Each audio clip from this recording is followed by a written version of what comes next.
And we are live once again. WrestlePurists Podcast episode 113, I think. Hosted by myself, Charlie, Big AO, Joe Hulbert. A lot to get into today. As always, everyone's favorite weekly AEW Dynamite review. But first things first, please like, subscribe, send any super chats, any questions, any takes, any opinions, anything like that. Any questions. But yeah, hope everyone's doing good. Starting with my fellow co-host, Joe Hulbert. What's going on, brother? I'm feeling great, man. This is a great time. I feel like I'm 25 again, you know? I am 26, so it's not really that far behind. But nonetheless, how many people watching this right now just went, he's 26? What the fuck happened to that poor fella? Anyway, nonetheless, glorious day. Another Dynamite in the books. Here for another Dynamite review. I don't know, it feels different so far this year. It feels jubilant. It feels triumphant. You know? Feels different, so I'm thrilled to be here. There's been some nice wins, man. There's been some nice wins to start the year for the AEW faithful. This is the AEW podcast, I guess, at the WrestlePurists HQ. But yeah, man, back to Daily's place last night. The vibes were very good, you know. Felt right. Like you said, triumphant, brother, you know. But yeah, we're going to get into all of that, of course. But Charlie, what's going on with you? I assume you're very happy with the ending today. Oh, yeah. I've been absolutely buzzing all day. The boys are back, but we'll get into that later because it was literally the last thing to happen on the show. But I'm doing good. Had a good one. It's been a bit of a quiet week for me. Not really been doing much. Just kind of catching up on a bunch of wrestling stuff. I finally watched Final Battle, so that took me like a month to get to, but I finally got there. That was a great show. But yeah, doing great. Having a good time. Happy to hear it. So for those wondering why Charlie sounds like she's calling into 1990s radio shows. You know, she's had some slight technical difficulties, but we're just gonna power through it. So get used to it, people. You know, this is Charlie from 1994. Anyway, Big AO, what's going on, brother? We've just simply have never been more back. The world title is on a serious professional wrestler. Hangman Adam Page kicks off the show. You know, wonderful match, wonderful bout with him and Claudio. And then he said, you know what? I got one more for you bitch ass niggas. Goes out there, does a world title segment, looks like the fucking man. And that wasn't enough elite for y'all. We end the show on the Young Bucks coming out there like two distinguished gentlemen, two fancy ass blazers. Cause you want to know why, Monty? You want to know why they came out there looking like $1 million? Tell them. Because they're worth a fucking $1 million. The highest paid tag team in the history of professional wrestling. Not the Usos, not FTR, not who are those cucks DIY? that fucking Cornette managed? Yeah, not DIY, bro. Like, not the Midnight Express, bro. None of them. They never made as much money as the Bucks. They haven't hit as many hoes as the Bucks. They haven't sold as many seats as the Bucks. They haven't started as many promotions as the Bucks. All right. They haven't made as many obese insults on the fucking internet cry as the Young Bucks. There wasn't even an internet when the Midnight Express was out here. Because you want to know why? You want to know why there was no internet when the Midnight Express was in their prime, Monty? Boy. Because Al Gore, the creator of the internet, knew they wouldn't be able to handle the flame bait and the trolling that would come their way. So he's like, you know what, we gotta push this a decade or two. We gotta push this back. We're gonna put this on the shoulders of a real tag team that can handle this. They thought it was the Hardys. It wasn't the Hardys, bro. You saw when Matt Hardy was posting on those blogs. He was losing his mind up there. He cost himself his job. So he pushed it back even more. Push it back even further to the Young Bucks. They take all the hate, they take it in, and they just make money. They just print money. You say they're killing the business, they make it their motto. They become $1 million act on the indies. Who you know made $1 million on the indies? Not X-Pac. We need to talk about how Charlie goes. Obviously, there's a reason I'm really thrilled to be here tonight. It's ain't Big Ham, but I'm gonna leave it because it's at the end of the show. So I'm gonna. And I said I'm not leaving it. Fuck that. That's the intro, brother. You gotta get the people ready, you know. I love it. That was a hell of a way to start. I have to let him perform his art. Couldn't take away from that. Was incredible. He's got to do his thing, you know. It's God bless victorious. America and God bless the Young Bucks. It's a victorious Real. week this week for WrestlePurists, for the WrestlePurists faithful, because like, you know, we're coming into the new year with Samoa Joe as our champion. The first time seeing him live last night, you know. Mhm. Obafemi won his first singles title on Tuesday. Not your boys, Real. Femi. Congratulations. Very, very, very big day. Remember the date. And now the Young Bucks, they're back in the game. They're back on the field. They're back on the court. They are back. They got the look pop me, but definitely going to get into that. Funny as hell. And you doubted me last week that they wouldn't be back this week. Did. I don't know why I you did. always have some like you know, I'm always skeptical when it comes to nice things happening. Folks, you know, there's a new streak forming at WrestlePurists. I said Deonna to AEW, Montgomery poured water on it. Now that what happened last week, Charlie's prediction. It ain't me who's making the wrong predictions anymore, folks. You know, we're looking at a different part of the screen. He's taking my streak from me. It's changed. 2024, it's different. hey man, happy. Like I said, I'm always skeptical about the wins. You know, the little wins. But anyway, before we get into AEW Dynamite, let's get into some super chats. Keep them coming. Any questions, anything like that, and we'll get them read out. Isaiah Barry, $2. Appreciate ya. Do y'all see Black Taurus getting signed to AEW? They're definitely going to continue using him, I think. Yeah. I wouldn't complain at all at him getting signed. Like, I know they've already got way too many wrestlers, but I like Black Taurus. Bro, so. this Probably, yeah. I still feel like they could add more people to the Collision roster. Like, is there people not being used on Dynamite that they could throw over there? Yeah, but I would love to see Black Taurus as a Collision regular. I'm a big fan of his. I haven't heard anything about him getting signed, but I wouldn't be surprised. I wouldn't be surprised. Somebody said like the indie dates he takes are way down and stuff now. Like, yeah, there has to be turnover too, right? Like, there's some of the guys that are part of the roster being big when their deal's up. It's time, you know. I think you saw that. Like, there was the Battle Royal at World's End. With all due respect to those gentlemen, it was like looking at a list of people. It felt like they've run their course. It happens, right? It is what it is. So when those guys go, you know that's where that turnover is going to happen. So I think you're still going to see people added. I think looks like Brian Keith has been, right. Sort of feels that way. So yeah, interesting. Royal Bag, $1.99. Appreciate it. Young Bucks better. In fact. And Jean PN, appreciate you as always. Super kick party. The hate tears are so tasty. Season my breakfast, lunch, and dinner with those tears. It's been real funny. It's been real funny seeing the Cloak tweets. I can't lie. I knew that was going to be like as soon as the show ended, I was like, that's going to be the entire conversation for the rest of the day and, you know, week. Yeah. And look what happened. Anyway, 6-star, $2. Shout out 6-star always, much love. The flagship show, long live WrestlePurists. You need to. It's a special shout out to 6-star this time too, because of course that was made the wonderful Joe Holbert Promotions logo that Monty put in the tweet to plug this show. So it's an even more than usual shout out to 6-star. I think 6-star made the bat signal. the 6-star's working on some other stuff too. This is what a beast. It's a different time, you know. This is a serious engine we got going here. We tried to get 6 their own podcast. I pushed hard for it. 6 ran from the grind. Offer's always there. That's all I'm saying. Yeah. Mazfan 84 $1.99. American Hurricane is in Jacksonville, Florida. God bless. Wow. Yeah. Building is really cool. Yeah. American Hurricanes, you know, I mean, yeah, it's tough, but it is really cool, though, genuinely. It's such a cool, specific vibe. It's really awesome. Mm-hmm. Give it 3 more Jacksonville shows. We'll get to talking. Ibrahim Niang, Ibu of WrestlePurists, Ibu. His birthday, his 40th birthday, man. It's quite a landmark, bro. It's quite a landmark, man. He's made it. His back hurts, his knees hurt, and all those things, you know.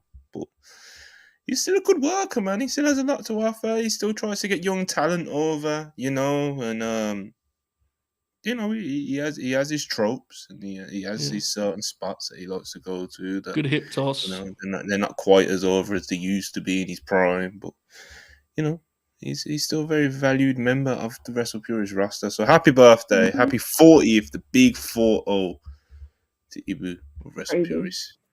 Backup Hangman. And he says with $4.99, sending us money on his own birthday. Look at that. Joe being 26 is funny. Me being the oldest in WrestlePurists is unfortunate. Dynamite rocked. Vibes and atmosphere were on point. Good show, man. It's a good show. Agreed. Happy days, you know. Joe, you still a spring chicken? I am, mate. I remember when I was on Fightful. I remember tweeting like the glory days. I was 21.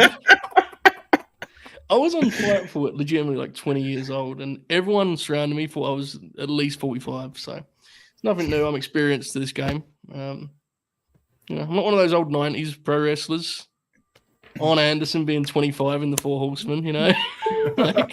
That's me. So yeah, we're all a fan anyway. So Showtime Spurs, $5. Appreciate you as always.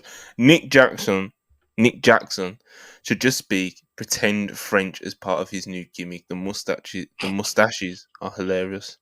Pretend French is crazy, bro. Look, if anybody could get it over, it's Nick Jackson. He got calling like a bird over, bro. He was just saying "pecan" every other word and shit. You actually have to try this, dude. That's incredible. Pretend French. On his fucking mustache while Matt Jackson cuts promos. I'd be into it. Yeah, we'll have to do that. Jay Hayes, $5. Appreciate you, brother. You know the feeling is back when the discourse is why Young Bucks after Dynamite.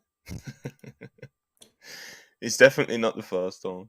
Nah, it's like Time Machine, bro, for sure. Darren Cagey, $2. Appreciate you. Matt Jackson came back looking like Jake Lee. Never disparage the name of Matt Jackson like that ever again. Yeah, I agree, actually. These are crazy accusations. Yeah. It's Jizzle, $4.99. Appreciate you as always. Jericho, Callis, Saraya, Sammy, Darby, Ric Flair vibes. Well, that's one way of putting it. What's going on here? Just listen off white people or something? Listen off some interesting names, you know. Some very interesting names. Joe, you okay, bro? Joe's about to have a heart attack. Charlie's already off screen because of Wi-Fi box started smoking. I can honestly say we've done quite a few shows together. When you said what's going on here, I didn't know what you were going to say, but I did not expect that. I've got to be honest. Look, just be fair. Super Chat is much more serious than that. I apologize. That was funny. Very interesting names, you know. But I think the vibes was more talking about Daly's place, you know. Yeah, look, there's gross people on every wrestling show. Unfortunately, it sucks in that regard. But yeah. Well, I kind of proceed. My bad, mate.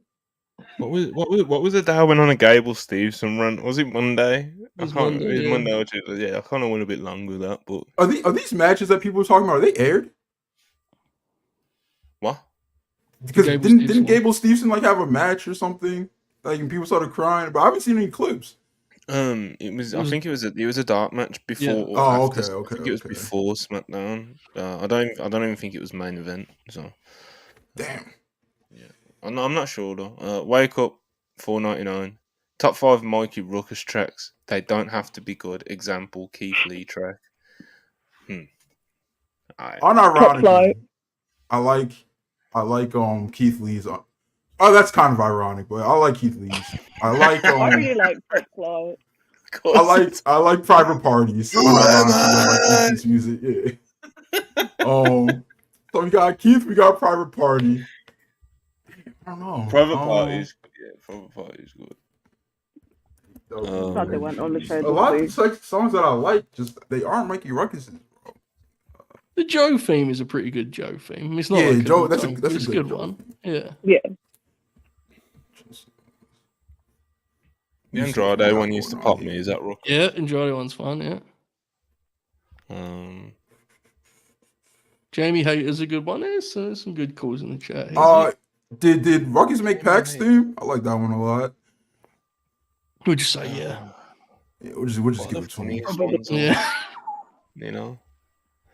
You know what's gas? And it's funny because it's a complete jobber. I unironically like Ryan Nemeth's theme, bro.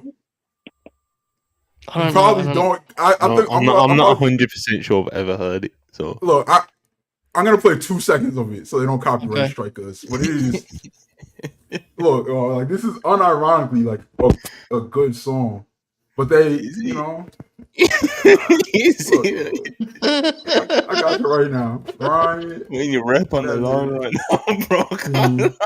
bro, this is I didn't know he did Aussie Open's theme. That's news to Yeah. me. oh brother.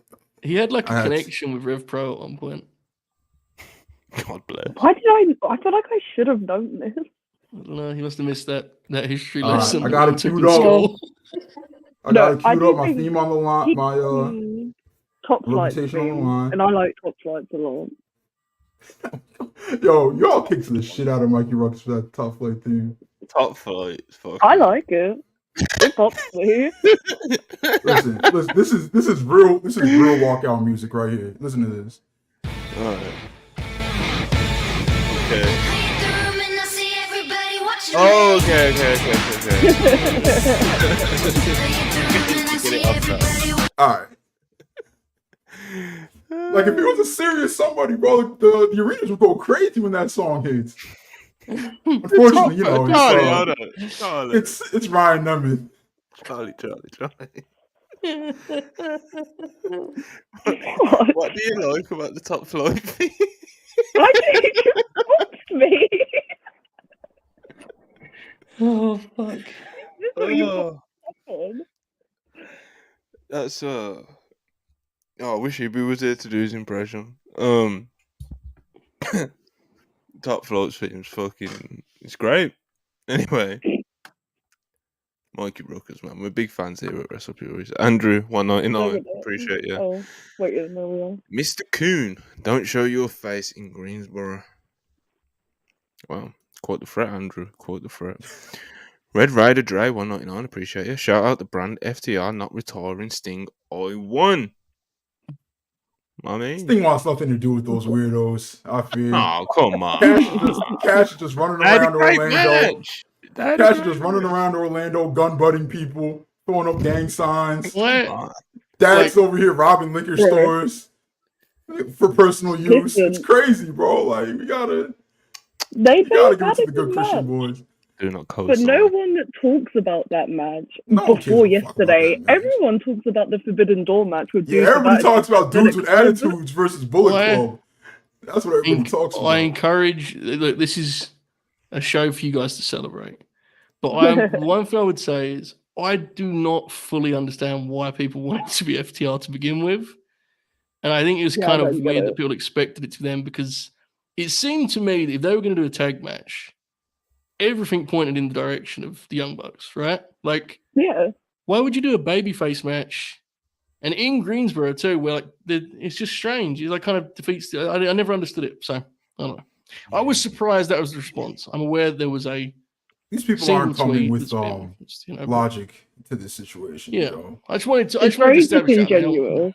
I want you guys to have your fun and do the bit. I'm just saying that, like, I think it's kind of weird that anyone's sincerely being like, why isn't it FTR? It's like, why was it going to be FTR? When was that ever a thing we thought was going to happen? But anyway, proceed with the super chat sponsor. They've got their House of Black feud, man. Can't take away from that. We got Garcia on the squad now, Charlie. I mean, we got some. Got some I legs. watched Collision. I enjoyed it. It was great. So Chisholm, $5. Appreciate you. I loved how they played Judas so Chris wouldn't get booed. I didn't love that. that was unfortunate, really. That It was very I did brutal. not love that. That was actually quite embarrassing, really. But you know, It was quite exactly so that. transparent, right? It was like Yeah. Yeah. everyone in the world watching that show Blatant. knew why they did it. Yeah. If this Then guy also got approached this whilst he's doing situation- like a red hot baby face save, you know what I mean? Like running through the crowd with the people. It was just like, come on, man. if they know that they have to do this and this is going to be the situation, then just stretcher him out of that match at Battle of the Belts. Like just stretcher him out. And like if you're not going to take him off TV, bro, just write him off TV. Let him come back later. Like if you're not going to properly, It's Address the it's just, fucking can of worms. I don't want to get into. No. Yeah. The whole Jericho situation, certainly from when it first was like a big thing, like in recent weeks anyway. was just hopefully you'd hope that AEW know exactly what went down if they are continuing to just use him as normal, because that seems like the approach they're going to take. So yeah, like I said, hopefully they know all the details and they're not damning. And if they don't know all the details, then they need to find out all the details and then make an informed decision instead of just kind of like hoping it goes away. But it's wrestling, so there is always a chance that it may go away, but hopefully not. Sapito 499. Appreciate you. How do you get into watching a new era of wrestling? Do you watch from the beginning, just key moments, or go to the best matches? Starting with All Japan soon. It depends. It depends. It depends from person to person, don't it? So I like to just watch it like from cover to cover. All the TVs in between, the promos, etc. Obviously, I use the fast forward button quite a lot. But still, I want the full context of everything instead of just picking out matches and moments. But some people prefer to do it that way. It depends on how informed you want to be, like context and everything included. If you just want to see the top stars doing what made them so famous or whatever the fuck, then obviously just watch the moments and the matches. But if you want to kind of like really get a feel for like the territory or the promotion, obviously in this case All Japan, yeah, that's a good question, because I also want to do an All Japan Women's watch eventually. I don't know, if it was TV I would just watch every episode, but this is obviously different. I think it's hard to. The only thing I would say about doing it, the more kind of like going in order, it can be very daunting to. Yes. So like when you have a list in front of you, I think that sometimes is like a tough way of doing it. So I'd almost recommend starting with the heavy hitters, seeing if it's something that you're desperate to watch more of first. Because that's a real thing too. You may enjoy it without wanting to watch it for the next 2 months, whatever it may be. So. Yeah, I would start with like the kind of the key points. If you like it a lot, then you can go for in order. Yeah, I think that's a pretty smart approach. Go for the key 2-3 things that you want to, desperately want to seek out the most, and then base off what you want to do from there. Yeah, it's a good question. GN £2, appreciate you. Punk literally Little Bro and Seth was hilarious. That's gonna be a good feud, man. Bro, one of them is gonna go to a place where the other person's gonna punch them in their shit. Good. And I can't wait. No, the professionals, AO. Izora Hart, $5, appreciate it. Dropped a hit in the Slack channel at work. You all have done something to my brain. You can blame primarily AO for that one, to be honest. So, look, I'm not taking credit for that. You can't. All right, like I made it popular, but Parker made it up, so blame Parker. Okay. Well, we had a WWE Gareth in the chat, but AO was bad. Yeah, I got him out of here. Remember when that happened all the time, bro? Like, what are you doing? Spewing racism in the live chat. It's like, Jesus Christ. Like, what the fuck? Oh, man. Trolls just love racism, bro. It's crazy. It's just a thing. Was this a racist one? I can't even see the message. Nah, it wasn't a racist one. It was just a dick-eating one. All right, fair.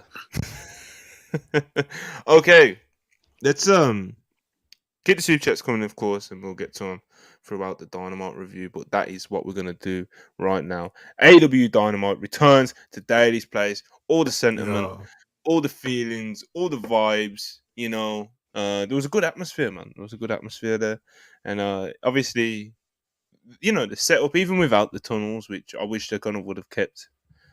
That part of the nostalgia there, but like even like the setup and the way it just looks, like the ring and everything, like there's still like the nostalgic effect. So still brought back the memories and all that stuff. So it was cool to see AEW Dynamite back in Daily's Place, and strong opener. Hangman Adam Page versus Claudio Castagnoli opening up the show at Daily's Place. Very, very strong start. Very strong match. Joe Hulbert, what did you make of it? Oh, it was damn good. Of course it was, right? I think these two guys aren't capable of having a bad match with anyone, really, let alone each other. This very much helped in kind of taking you back to those Daily's Place shows. because they would almost always open with a hot match, almost always. Right now, Claudio wasn't there then, and maybe the caliber wasn't always as high as this thing was here. But my goodness, it did take you back like immediately. The action from the bell and just excitement inside the ropes, super physical. One of those cases where a TV match was really good, but you kind of left it going. They were only, they just barely scratched the surface. Those two guys, if you give them an extended series or program, they're going to tear it up and have classics, I think. But as it was, just a TV match to give Hangman a win, it was damn good and kind of felt like a bonus feature for the Continental Classic almost, right? It had that kind of vibe, I thought. So, yeah, really good match. Yeah, man. Really good stuff. Really good stuff. Not surprising, was it, Charlie? No, not in the slightest. It's quite funny that we finally got this match, like 7 months after they feuded, but we made it. So. Yeah, man. Like, we finally got it, so who's complaining? But no, I really like this match. Seeing Hangman in Daly's place just feels right. I don't know why. Like, he's one of those guys that is so synonymous with the venue for me. And I honestly think it's because of that Brian Cage match. Like, it just kind of cemented him as a Daily's Place guy to me, like that Double or Nothing one. But yeah, I fucking love this match. Of course I did. It's like two of my favorite wrestlers going at it. And yeah, I kind of wish that this happened on a pay-per-view at some point or in a Continental Classic or something like that, because they've definitely got a better one in them. But it was awesome, so I'm not complaining at all.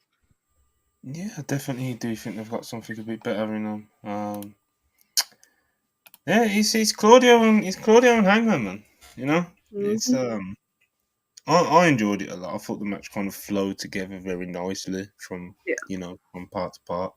So, nothing really too surprising. And like you've already said, I think something a bit more extended on a pay-per-view or something could have been tremendous. But yeah, man, AO, two of your guys, Claudio, Hangman, you happy with it? I love this shit, man. Castagnoli, he might be like he might be the strongest professional wrestler to ever live, like functional strength wise. Like the way that he just, I don't know if it's kayfabe or not, but Hangman's at like 240 pounds. Like he's obviously not a small guy. The way he just throws him in the air like a feather, bro. Like it was insane. Just shit canned him outside of the ring. They definitely had more in the tank, but I loved it for what it was. Like this is what you want TV matches in AEW to be. Like this is two of the guys, two of the best in the world, just throwing the ball around. Who is this that just? Oh, it's fucking Marcus. All right. Anyway, yeah, it was dope. We're joined by the mayor of Daly's Place. Marcus is doing some on-site reporting for WrestlePurists last night. What's going on, Marcus? Yes, sir. What's good with y'all, man? How y'all doing? Doing good, Good. Daly's Place, We back in the building. The place where it all began. Corrigan Hall, USA. Daly's Place. As Joe Holbert famously dubbed it at the beginning of this podcast. That was me. Exactly, bro. Yeah, man, we're getting into the Dynamite review. As I always mentioned, you was there, the mayor of Daly's Place. It wouldn't be right if you wasn't there, Marcus, obviously. We're just talking about Hangman versus Claudio. You was there live. What was the feeling, brother? For one, it was cold as fuck there. First and foremost, that was the feeling. But second and foremost, the match is Wait, hold on. You're Floridian, so you're gonna have to let us actually know what does cold as fuck mean? What was it, like 55 degrees? It was 41, brother. Oh, wow, that's legitimately cold. Never mind. It was 41 degrees plus, like when it starts getting later on in the night, it gets colder because the moon's out and stuff. Plus, it's right next to the Jag Stadium and it's around the St. John's River, so the air from the winter's flowing into the building. Because mind you, it's an amphitheater, so it's outdoors. Mm-hmm. So it gets colder and colder. So it's like 44, 41, but it feels like it's a lot colder than that. And the wind's cutting. So if you Did you stay until like the end of the tapings? Because it seems like they're still taping matches, I think, right? They're still out there. Yeah, so they turned a couple ROH matches before and then did all Dynamite, then Rampage, and 2 more ROH matches after that. By the end of those ROH matches, it must be freezing cold for those poor fellas. Oh my god! And then we went to ring, and then they brought us all down the ringside just to like fill in for like the tapings and all that. So I got there. It was me, my dad, and my little brother. So we went there, and then they got us on the stage, like the big stage right behind the ring. That's on the hard camp. So that was nice. And Vikingo was out there. Kyle Fletcher was out there. Christopher Daniels was out there. So I had a nice time. All my boys. Yeah. Yeah, back to the match though. Hangman Claudio was fantastic because I remember y'all mentioned the Hangman Double or Nothing Charlie did in 2021. He was the most over man in that entire building, and it wasn't even close. Like, and he's still that guy in Daly's place. And I had never seen Claudio wrestle in person ever, but you always know he's one of the strongest men in wrestling when you watch him on TV. But seeing him live in that spot where he just picked Hangman up and chucked him onto the stage, I was like, God damn, you know. But yeah, like it was good. It was a great TV match. I hope they do it again at some point. It'll be even better the second time around. Whenever you see Claudio live, it always jumps off the page. Like he's the strength, but also he's so like graceful, right? Yeah. Like he's always exactly where he needs to be. It's remarkable when you see. I mean, obviously you can tell watching at home how great he is, but in person it's even more apparent. He's a special wrestler for sure. He is. He's a specimen, man. He's a specimen. Yeah. Like his back muscles and shit. Like he's just he's an absurd athlete, man. But yeah, very good match. Hangman obviously gets the win. It looks like he's making a title charge, which we'll obviously get to a bit later in the show as well. And this was the first coming up next. This was the first of two, I guess, tribute matches, 8-man matches. Orange Cassidy, Edge, Adam Copeland, Preston Vance, Dustin Rhodes versus Brian Cage, Gates of Agony, Lance Archer. It's just nice, man. It's nice. Yeah. It's nice. Got no complaints really. Preston Vance got the win.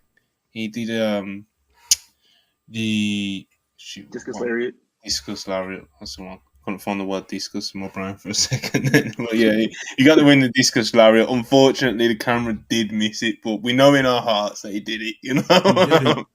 We know in our heart of hearts that he did it. I saw it. Mr. Brody Lee Sr., he saw it from heaven above, so that's all that matters. I will say before we talk about it, the package they played on TV, it was absolutely beautiful. And they showed it on the screen there. It was absolutely amazing. Shout out Mr. Brody Lee. Yeah, they're always very classy with the way that they pay tribute to Brody Lee. You know, they always make a very strong point of it. So, yeah, man. Of course, Daddy's Place made a point of it being a very important venue for, you know, Brody Lee and AEW, which it was. So, yeah, man. But this 8-man, Charlie, what did you think of it? It's good stuff. I thought it was just some nice fun, and it was like a good match. I enjoyed it a lot. I don't have a whole lot to say about it.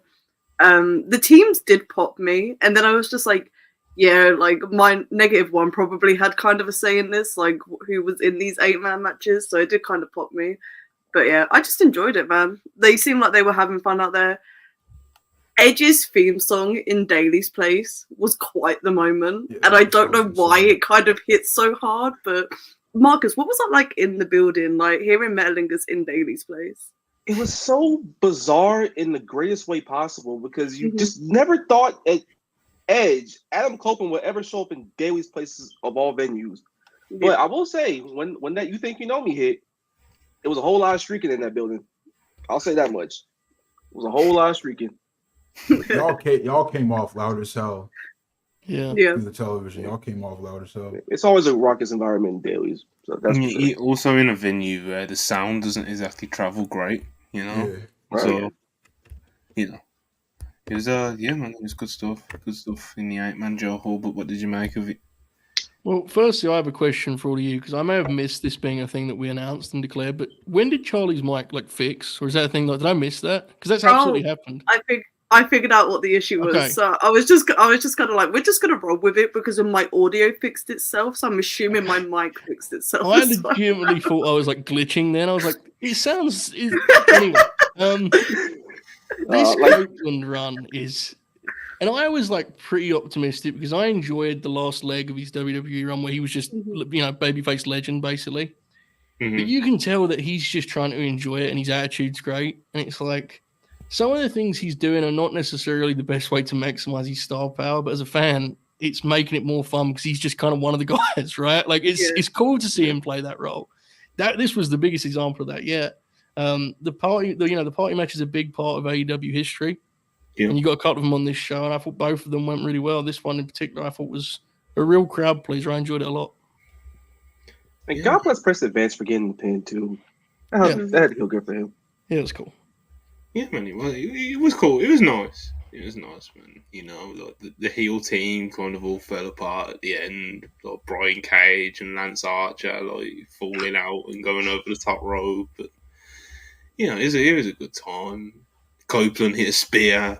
You know, it's good vibes, Al. Great vibes. When these 8-mans got tweeted out, I saw a very spiteful tweet on my timeline. Somebody said, "Take that pen away from Brody Lee Jr. I can't lie."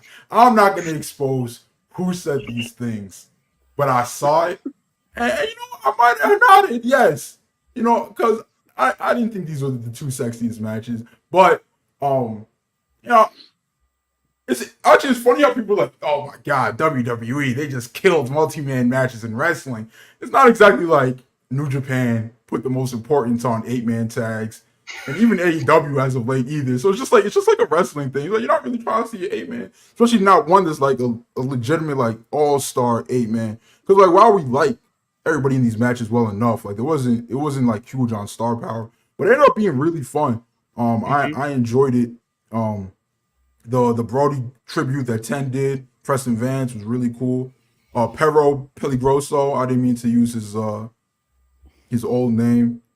Yeah, Gates of Agony. I would like to see some more offense out of them. I feel like they got better when they did the World Tag League, and they haven't been able to show that. Hopefully, they get put in some spots soon so they can shine. But yeah, I didn't really have any issues with this match. I enjoyed it for what it was. Edge coming out looking like a huge star pops me huge, bro. Because that's like him doing that last night and him doing that at World's End. I'm just like, oh, it's Edge, bro. Adam Cole's in All Elite Wrestling. I'll say, bro, this is probably one of the most female-friendly shows they've ever put on, just judging by the crowd reactions I heard. And Edge was like damn near top of the list in that regard. Chuck, was there a lot of people booked that the girls could get into last night? Yeah. Yeah. I had to run through the card. Hey man, there was one match that everyone was quiet during, and it definitely wasn't Claudio Hangman, and it definitely wasn't the 8-mans, and it definitely wasn't the main event. So was it? Well, anyway, it's gonna be something. It wasn't Roddy vs. BJ. I forgot that happened. Well, I had to get that one out as well. It kind of was, but yeah. I'm being spiteful. Don't worry about it. It wasn't exactly hanging from the rafters for the old No, it wasn't. Spiteful, but not inaccurate, though. I will say that. No, it's a good bit. It's good stuff. Samoa Joe. Our champion arrives in Daily's place. You know what? His first time live with the belt. It's victorious seeing him walk out there. He's got the suit on. You know, fresh trim. You know. It was triumphant was the word Joe used at the top of the show. You know, that's what I'd call this segment. But yeah, Samoa Joe gets out there. He's telling us how he's our champion now, and he kind of makes his little mission statement how he's going to take out anyone who comes at him. And not before too long, Swerve comes out, makes his way to the ring, gets a big pop. You know, people were very excited to see him in the world title picture now. And yeah, he kind of, you know, he stakes his claim. He's eyeing up that world title. He's eyeing up Samoa Joe's spot. And then, not before too long again, Hangman comes out, just beat Claudio, fresh off a match, comes out there. And, you know, he gets in Swerve's face. Swerve gets out of there. And I think he looks like he's going for a freeway, doesn't it? Yeah. Looks like going for a freeway, AO. Looks like we're gonna get that three-way at Revolution. This was a great segment, bro. I'm sorry, bro. Like, I know I'm the MJF bad guy, but there was legitimate weeks where I was just like dreading the world title segment. I was like, oh my god, Dynamite looks great. And also we gotta sit through some world title stuff. Joe, you okay over there, bro? Right? So, the sun just sort of appeared almost from my light there. That man saw something. Said we're talking about Samoa Joe as AEW World Champion, and the sun just came down. It happens on occasion. Opened above him and just shone down. That was a little much. Carry on. That was a great world title segment. Probably my favorite in who knows how long. Samoa Joe in the suit, the new belt, black strap, Samoa Joe's side plates popped me huge. Looks like a serious somebody. Looks like a real star. Looks like a real world champion. Fucking another WWE guy just distracted me. Anyway, it was that stare down between Joe and Swerve, that was electric. Then Hangman's music hits and he's like, "I'm not done with you." That was electric. We're doing big business at the top of the cards nowadays, man. No more whodunit, no more Scooby Doo, no more Shaggy nonsense, bro. Just bosses being bosses. Oh man, yeah, man. The crowd definitely does eat it up and react to it like the way you'd hope people react to the stars involved in a world title segment. You know, the only kind of, I won't even class this as an issue. It's just something that I'll get over as Hangman gets more wins like he did last night. But you see, like when Swerve walks out there, it's like, all right, this is the guy that's like ascending right now. He's beating everyone, etc. And obviously he's beat Hangman twice. And when Hangman walks out there, it's a world title feud. It's like Swerve's beat you twice, bro. Do you know what I mean? And it's kind of like, I don't know. It feels like it should be. I don't know if it feels like it should be Swerve, just straight up Swerve versus Joe.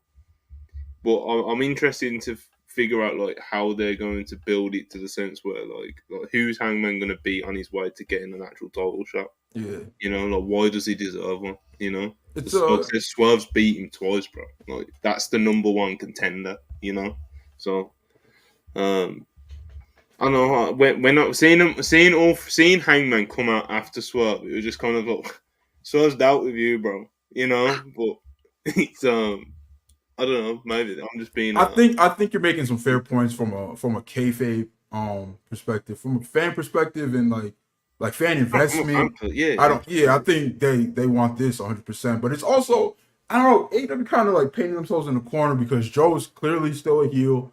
Swerve is a guy who's like kind of riding the fence, but he leans heel, but the fans love him so much, and he's also like a showman as well. So it's like, is he a babyface now? But then he's just like, no, I'm a heel. So I don't think they want to do a heel versus heel feud, especially if they're not going to turn Swerve when he wins the title. So you got to throw a babyface in there. I don't see any babyface that would fit better than Hangman Page. But yeah, they should continue to like keep him on TV, keep him getting wins. So people were like, yeah, you know, he deserves to be in this spot. Because Joe brought back he was kind of like vague about, but he brought back like a ranking system last night. The champions, what was it? The championship committee, maybe. Championship committee. Yeah. So I guess they're both gonna have like big resumes like sending to these people, and they're just like, oh well, y'all are tied, so all three of y'all fight it out. But yeah. Well, the good news is Hangman is going to have a collision this Saturday, so that's good news. Yeah, Hangman announced the collision. From a story point with Swerve and Hangman, you've got to think this is like the last thing Swerve needs to do to like officially take Hangman's spot is to get the world title. Of course he's going to throw himself in there to try and prevent it happening. He's already beat him in a straight up match. He's already beat him in the Texas Death Match. He's going to do everything in his power to stop him beating him in a world title match. So it makes sense to me. Yeah, and I'm kind of here for obsessed Hangman. You know what I mean? Yeah, like, he's come together forever. He drank a man's blood. He drank that man's blood. Like this character switch for Hangman Page is amazing, bro. Like he's just like an angry ass kicker now. This shit is awesome.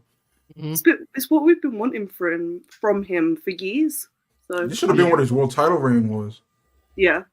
You saw like parts of it when you wrestled like Cole. When Adam Cole. But you want to see more because you're the champion now. Like you just don't get doubt yourself anymore. You are the man. Yeah. You have the belt. You beat Kenny fucking Omega. Like let's flip switch a little bit. Yeah, man. Hopefully he can keep stacking up the wins like we expect him to. I'm kind of just hoping that it's against more people of the stature of Claudio. Like proper big wins. Where you can kind of build a title showcase off it. Because of course, like I think it was Ayo mentioned. Of course, Hangman or it might have been Charlie. Of course, now Hangman wants to be involved in this. Like, of course, he wants to, but from a kayfabe point of view, he deserved to be. Well, the actual number one contender's already beat you twice. So that's complicated though because Mox beats Swerve, and then you get into a whole can of worms. Yeah. It gets weird after that. Listen, is this a sport or not? Certainly not. No. And also, Swerve beat Mox with like beat Page with 2 interferences and a cinder block, so it gets really complicated. Unfortunately, it's difficult. I'm also interested in how they get these Joe title defenses in before Revolution. Like, other than the hook match, like where do you go from there? Because on one hand, he's telling Swerve and Hangman, "Oh, y'all gotta go earn this title shot," but then obviously his second and last match is not gonna be at Revolution. Like, he's gonna have challenges in between. So I wonder how they pull that off.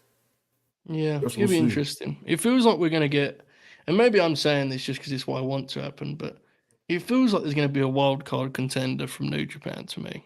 Joe's he's the perfect champ for that, you know. Shit, what's Shingo doing?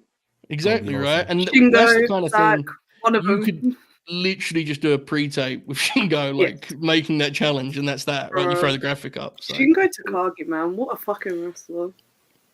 Yeah, him and Samoa Joe as a TV main event is outrageous. Outrageous. I still want that Zack Sabre Jr. match as well. I'm sorry, Tony Khan, you owe us.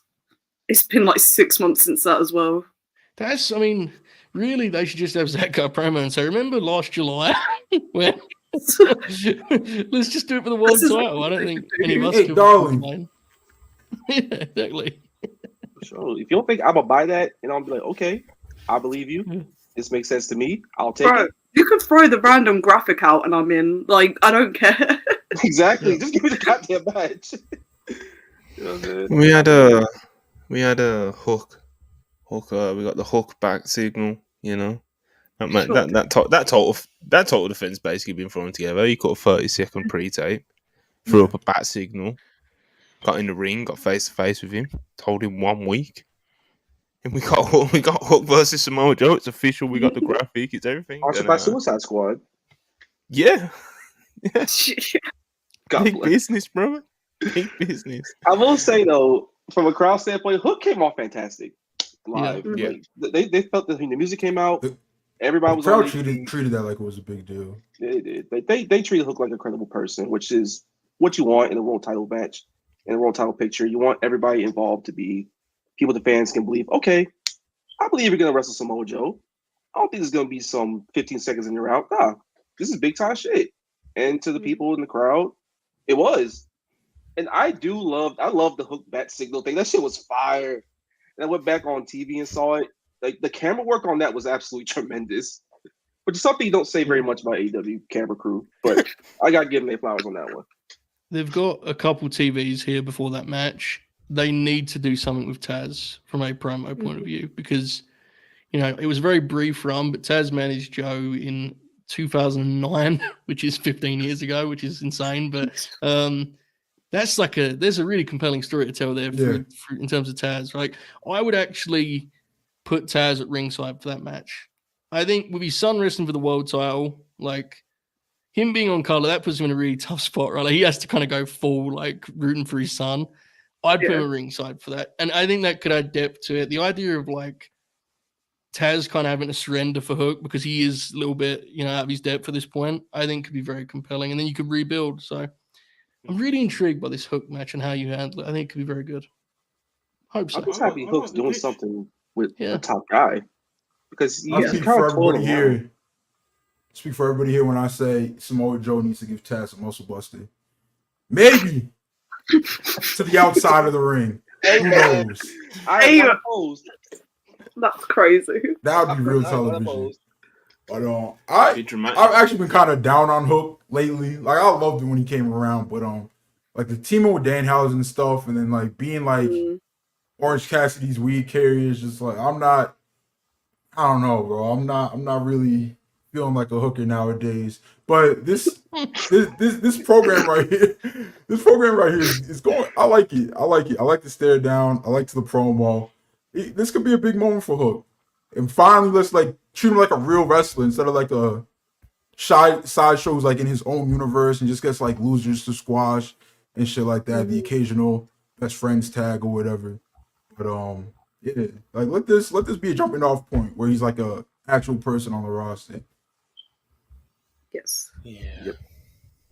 Hopefully. Anything else to add on the, the big total, world total segment really with the thank you Joe chants made me laugh so much. Hey, Max. The thank you Joe chant sound quiet, Maxwell. Wasn't quiet to me. I will say real quick though, like the people that weren't around during the Daily's Place era of AEW, like the Swerves of the world, the Joes of the world, the Claudios of the world, the Copelands of the world, they came off like massive deals in that building, which is I am so happy for them to be able to experience Daily's Place for the first time because it really is a special venue. Like it really is. Yeah, I believe it was Will Arnett who said Samoa Joe's got real presence. I think he was on the same with that comment, really.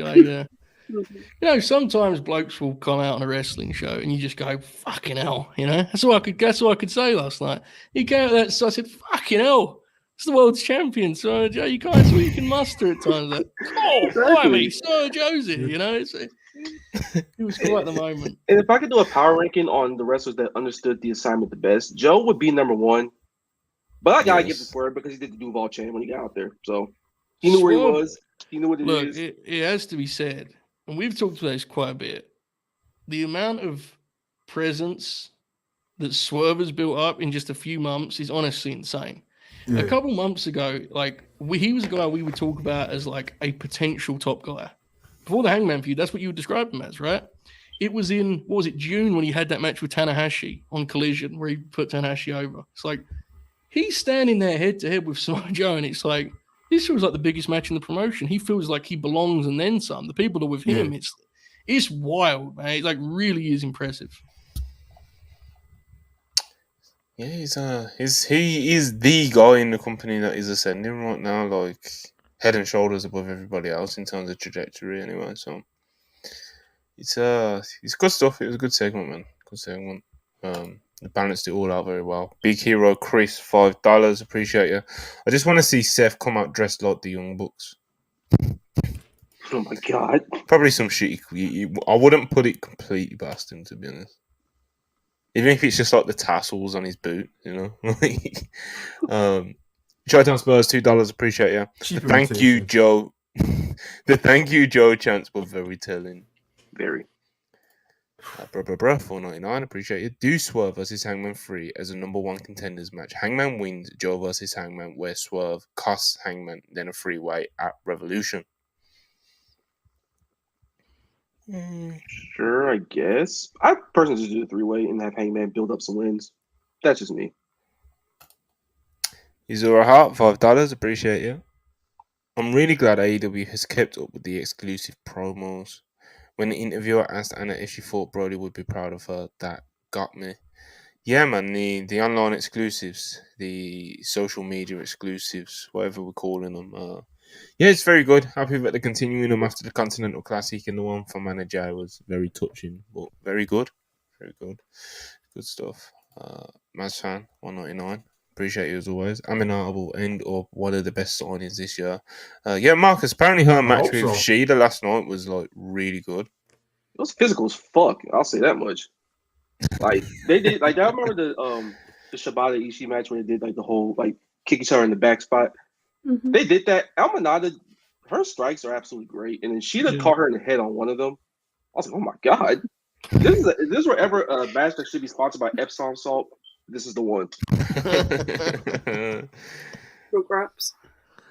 Yeah, man. Aminata is apparently people in AEW being told that she's signed in the company. So, bro, I was thinking about it, and she has to be signed because she was out with injury for a very long time, and then her first match back was literally on AEW television. Yeah. It wasn't she didn't have the little indie run Where like people in the AEW was like, oh, Aminata's back or whatever. Like, no, she was gone forever, and then she was on AEW TV. So I'm assuming she's on some kind of deal and has been for a while. Yeah, man, good stuff. All right, Toni Storm backstage promo. She's asked about Deonna Purrazzo. Asked if she watched Mariah's main match last week, and she's just, she's doing the character stuff. She asked Mariah May if she wants a chocolate. Asked Mariah May if she did an arm drag last week. Just performance art, Toni Storm stuff, really. Not really a lot to this. Anyone got anything they want to throw in there? Well, I think I'm back on Timeless Toni being very funny. I've noticed this about myself over the last couple of weeks. She was last night. And I liked her on commentary a lot. And I thought this was like genuinely funny. So I know we've got our issues and our concerns about the gimmick being the world champ. I get it, but she is awesome at this character nonetheless. I mean, the segments are good. Yeah, when it's not like when stuff is rooted in reality and rooted in wrestling based things, it's great. Yeah, like she does have to figure out some of the sticky things that she tends to do in her matches, because Toni Storm is a very good wrestler. Yeah, but like the gimmick at times has kind of taken away from it. Like the match against Riho, everyone was saying could have been a lot better. The match where she won the title against Shida, that was probably the nadir of the okay, let's try to swing the pendulum a little bit more towards the middle on this stuff. And then the character work it's on point for the most part. It's great on TV. The crowds love her on her pre-tapes. So let's keep that in mind, and hopefully the match shtick ratio catches up. I think her being a babyface would help, because you mentioned the people love her, and it's like, if in the middle of the match she could just sell, rather than like working someone's arm while being Timeless Toni, like that's the tough part. It's tough, man. Like Riho is one of the best baby faces they have, and the people were struggling to get behind Riho when she was selling for Toni because they love Toni. So I think that would help, to be honest. So maybe they'll get there sooner than later. We'll see how it plays out, but she's very funny. She's very funny. All right. Next up, Sami Guevara versus Ricky Starks. Jesus Christ! I saw a lot of criticism for this on the timeline. I genuinely didn't think the work. I thought the work was pretty standard, to be honest. But it was just kind of heatless, It was just kind of heatless. I'm not sure why. Guevara is not really the most natural babyface people want to get behind. Ricky Starks isn't really the most, in terms of crowd reactions anyway, he's not really the most natural heel that people want to boo against, So it created kind of a weird atmosphere in terms of dynamic in that sense. But like I said, the work was pretty standard. There was a spooky spot in the middle of the match where Sami Guevara just straight up kicked Ricky Starks in the head. But Ricky Starks did continue with the match, and the finish was kind of weird as well, like with the roll up kind of out of nowhere. I think the intention was to do that a bit faster, to make it feel a bit more sudden, but because like that was I don't know, man. But yeah, it was very heatless. I thought the work was pretty fine, to be honest. Joe. I trust you to start us off on this one. Well, I mean, there are elements of this that were quite entertaining because it appeared like they were just trying to beat the hell out of each other at different times, but not in a way of sort of, physicality, more just like, Sammy would kick Ricky in the face and then Ricky would kind of punch him in the side of the head. It was an interesting watch. I'm not sure they were in the same time zone, to be honest with you. It was there were some baffling moments in this in terms of timing. The finish, like what you described, made it sound crazy, but the finish came off like insane on TV. The commentators were like, "What?" It was he hit a super kick and then kind of just like pulled Ricky over. It was like it wasn't even a roll up. It was sort of like he just sort of dragged him. Because like I thought they were gonna do like a pin exchange and Sammy would catch him. Do you know what I mean? And it was like Ricky did the one pin, and then they both go up. And Ricky hits the ropes, goes under, hits the ropes again, gets super kicked. Then he goes to fall back into the ropes, and Sammy just kind of like, pulled, and he gets pulled into him, and they do this like really slow, weird roll up. Live, I thought Ricky was hurt. because let's be honest, the match would suggest there was a lot of evidence he could have been. Yeah, I mean, there was that first. I wouldn't have been shocked if he was. It was like Ricky. It was like the one reversal. Ricky goes to do something, and he's sat down, and Sami just fucking obliterates him with a kick, bro. Yeah, like, I think he must have. He must have had his bell rung. He has to, because that couldn't have been the finish. If so, obviously, I hope both of them came out of it unscathed. It was clunky. I don't think it was like terrible. It's just, look, let's be fair as well to the two fellas in the ring. This whole scenario is like, imagine caring. Like, there's so many issues really with this entire.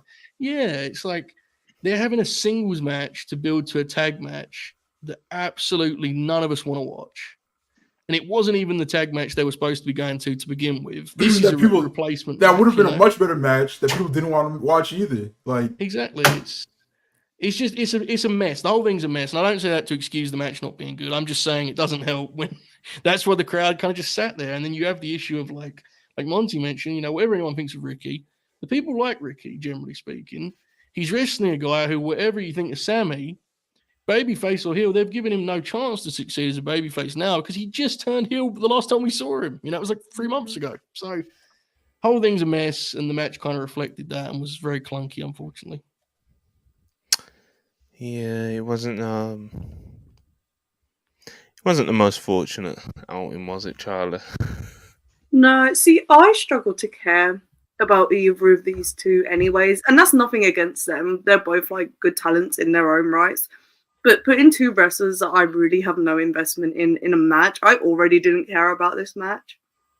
And then the crowd didn't care, which was crazy because these are like two Daily's Place originals. Like, they both came in during the Daily, like when they were like in Daily's Place a lot. So I was very confused by the crowd reaction to them as well. And I guess like the heel face dynamic, that probably is a big part of it. And I don't know, it was just a very weird match. And then my Wi-Fi cut and I didn't even see the ending. So I had to go back and watch that.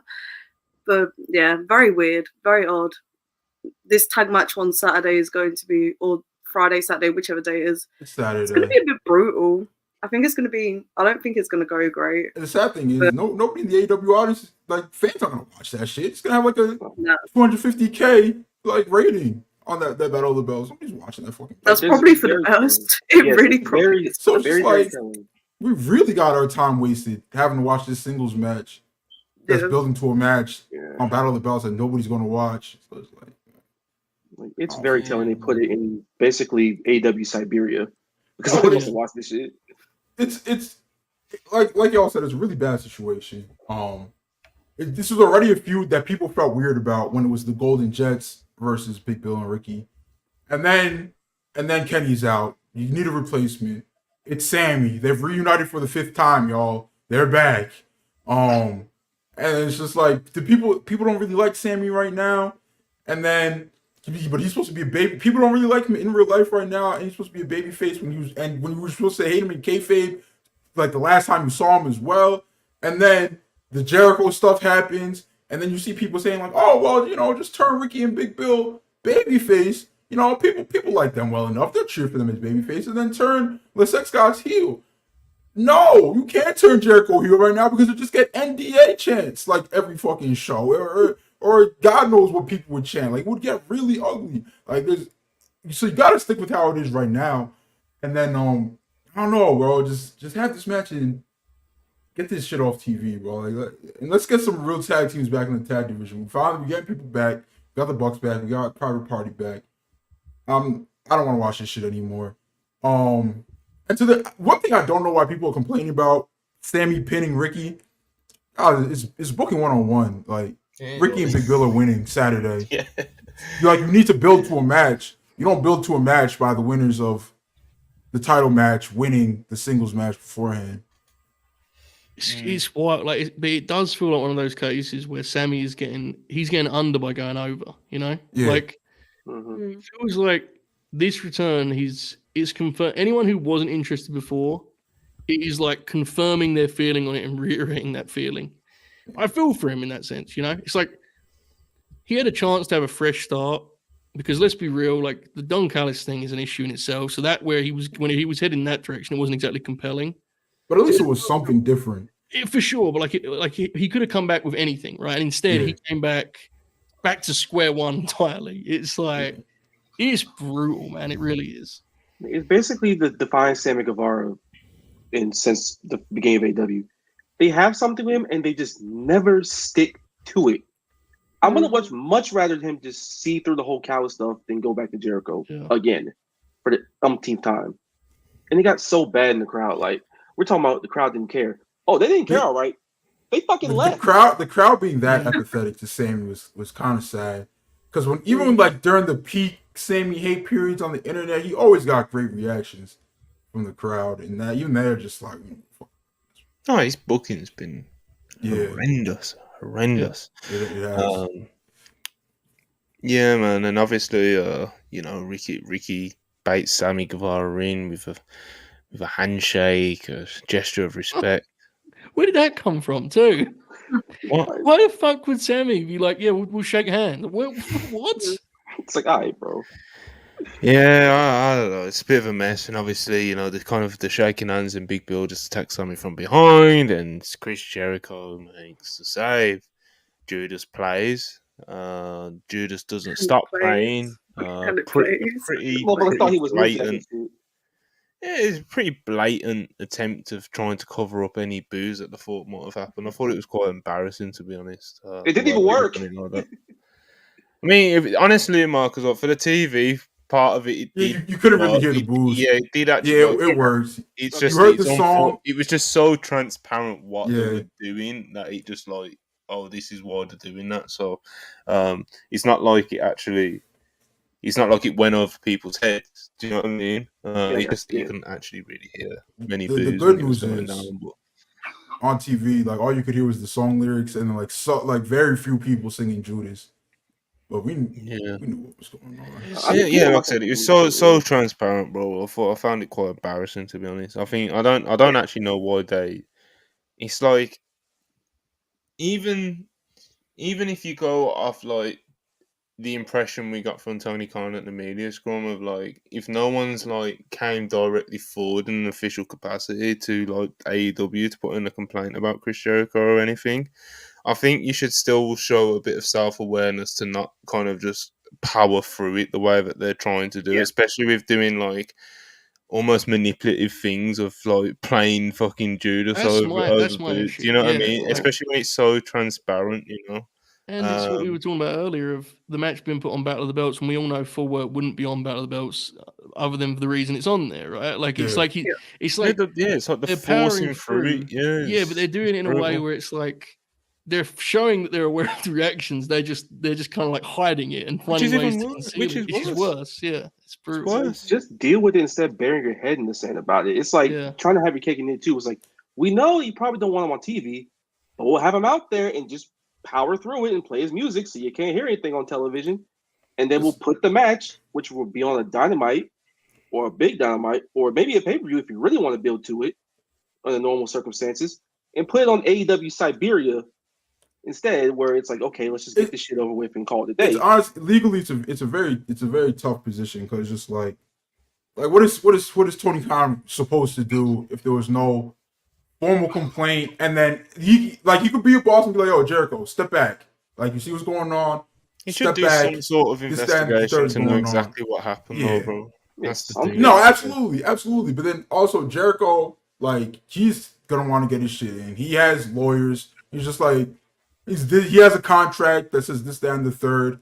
I don't know, bro. I think Jericho needs to gracefully bow out for now. I think Tony Khan should like call for an investigation or something publicly and say this is being looked into. We've heard some rumors. We will investigate, as opposed to just being like, oh well, you marks will get over it eventually.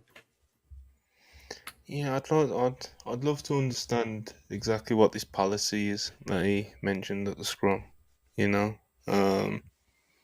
Is it a thing where they would only open an investigation or take something to the disciplinary committee if someone directly comes forward to them with a complaint, or would, say, a news report from, a reputable, outlet trigger such investigation or anything like this? Or would something like rumours like that have been going around, would something like that trigger an investigation? Or what would actually trigger an investigation into any worries of whether that's sexual misconduct, whether it's even if it's like shit like just arguments and fighting and things like that, you know.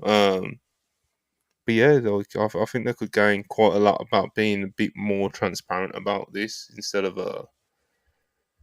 because you know, like Tony Khan didn't particularly. He didn't exactly say anything blatantly like wrong at the media scrum off the top of my head, but he kind of there was kind of a feeling of he wanted to kind of skim over the questions, especially after he gave his initial answer. You know, like especially with like the follow up questions. You know, because the first answer that he gave to Kevin of PWI, I think that's his name. Yeah, it is. It was Kevin. Obviously, he tried to give he didn't seem like a prepared answer, but he did seem like an answer that he gave quite a lot of thought to. But then later on, when people would follow up on it and have more kind of slightly more pressing questions, which I think a situation like that deserves pressing questions from the media, and it's what they should be doing at a media scrum. He did kind of just be like, "Oh well, I've already answered that when I spoke to Kevin," and it's just like, you know, there was still quite a lot of questions that fans and media and just people in the business had like coming out of that media scrum. So, I still think there's some work to be done on the company side of it, to be very honest. But yeah, it's just super unfortunate, you know. It's just super unfortunate, and I do think it is quite embarrassing the way that they've just decided to just power through it, especially with, like Joe said, with, you know, having the awareness that they know what they're doing, you know. Yeah, it's an ugly business, but you know, it's not like I said, I don't think it should be the sort of thing that should just blow over people's heads with time, you know. When situations like last night, where it's so transparent what they're doing come off, and like, yeah, we're going to talk about it, and you know, we're not exactly you know, cultaholic, or you know, we ain't got 300,000 subscribers or something. We've got a bit of a platform, you know, and we're not going to ignore this bullshit. I think it's bullshit. I'm not talking for everyone else on screen. I don't know. I also think it's bullshit. You know, that's how I feel. So, I think just sucks. Yeah, it's pretty grim, to be honest. Quite embarrassing.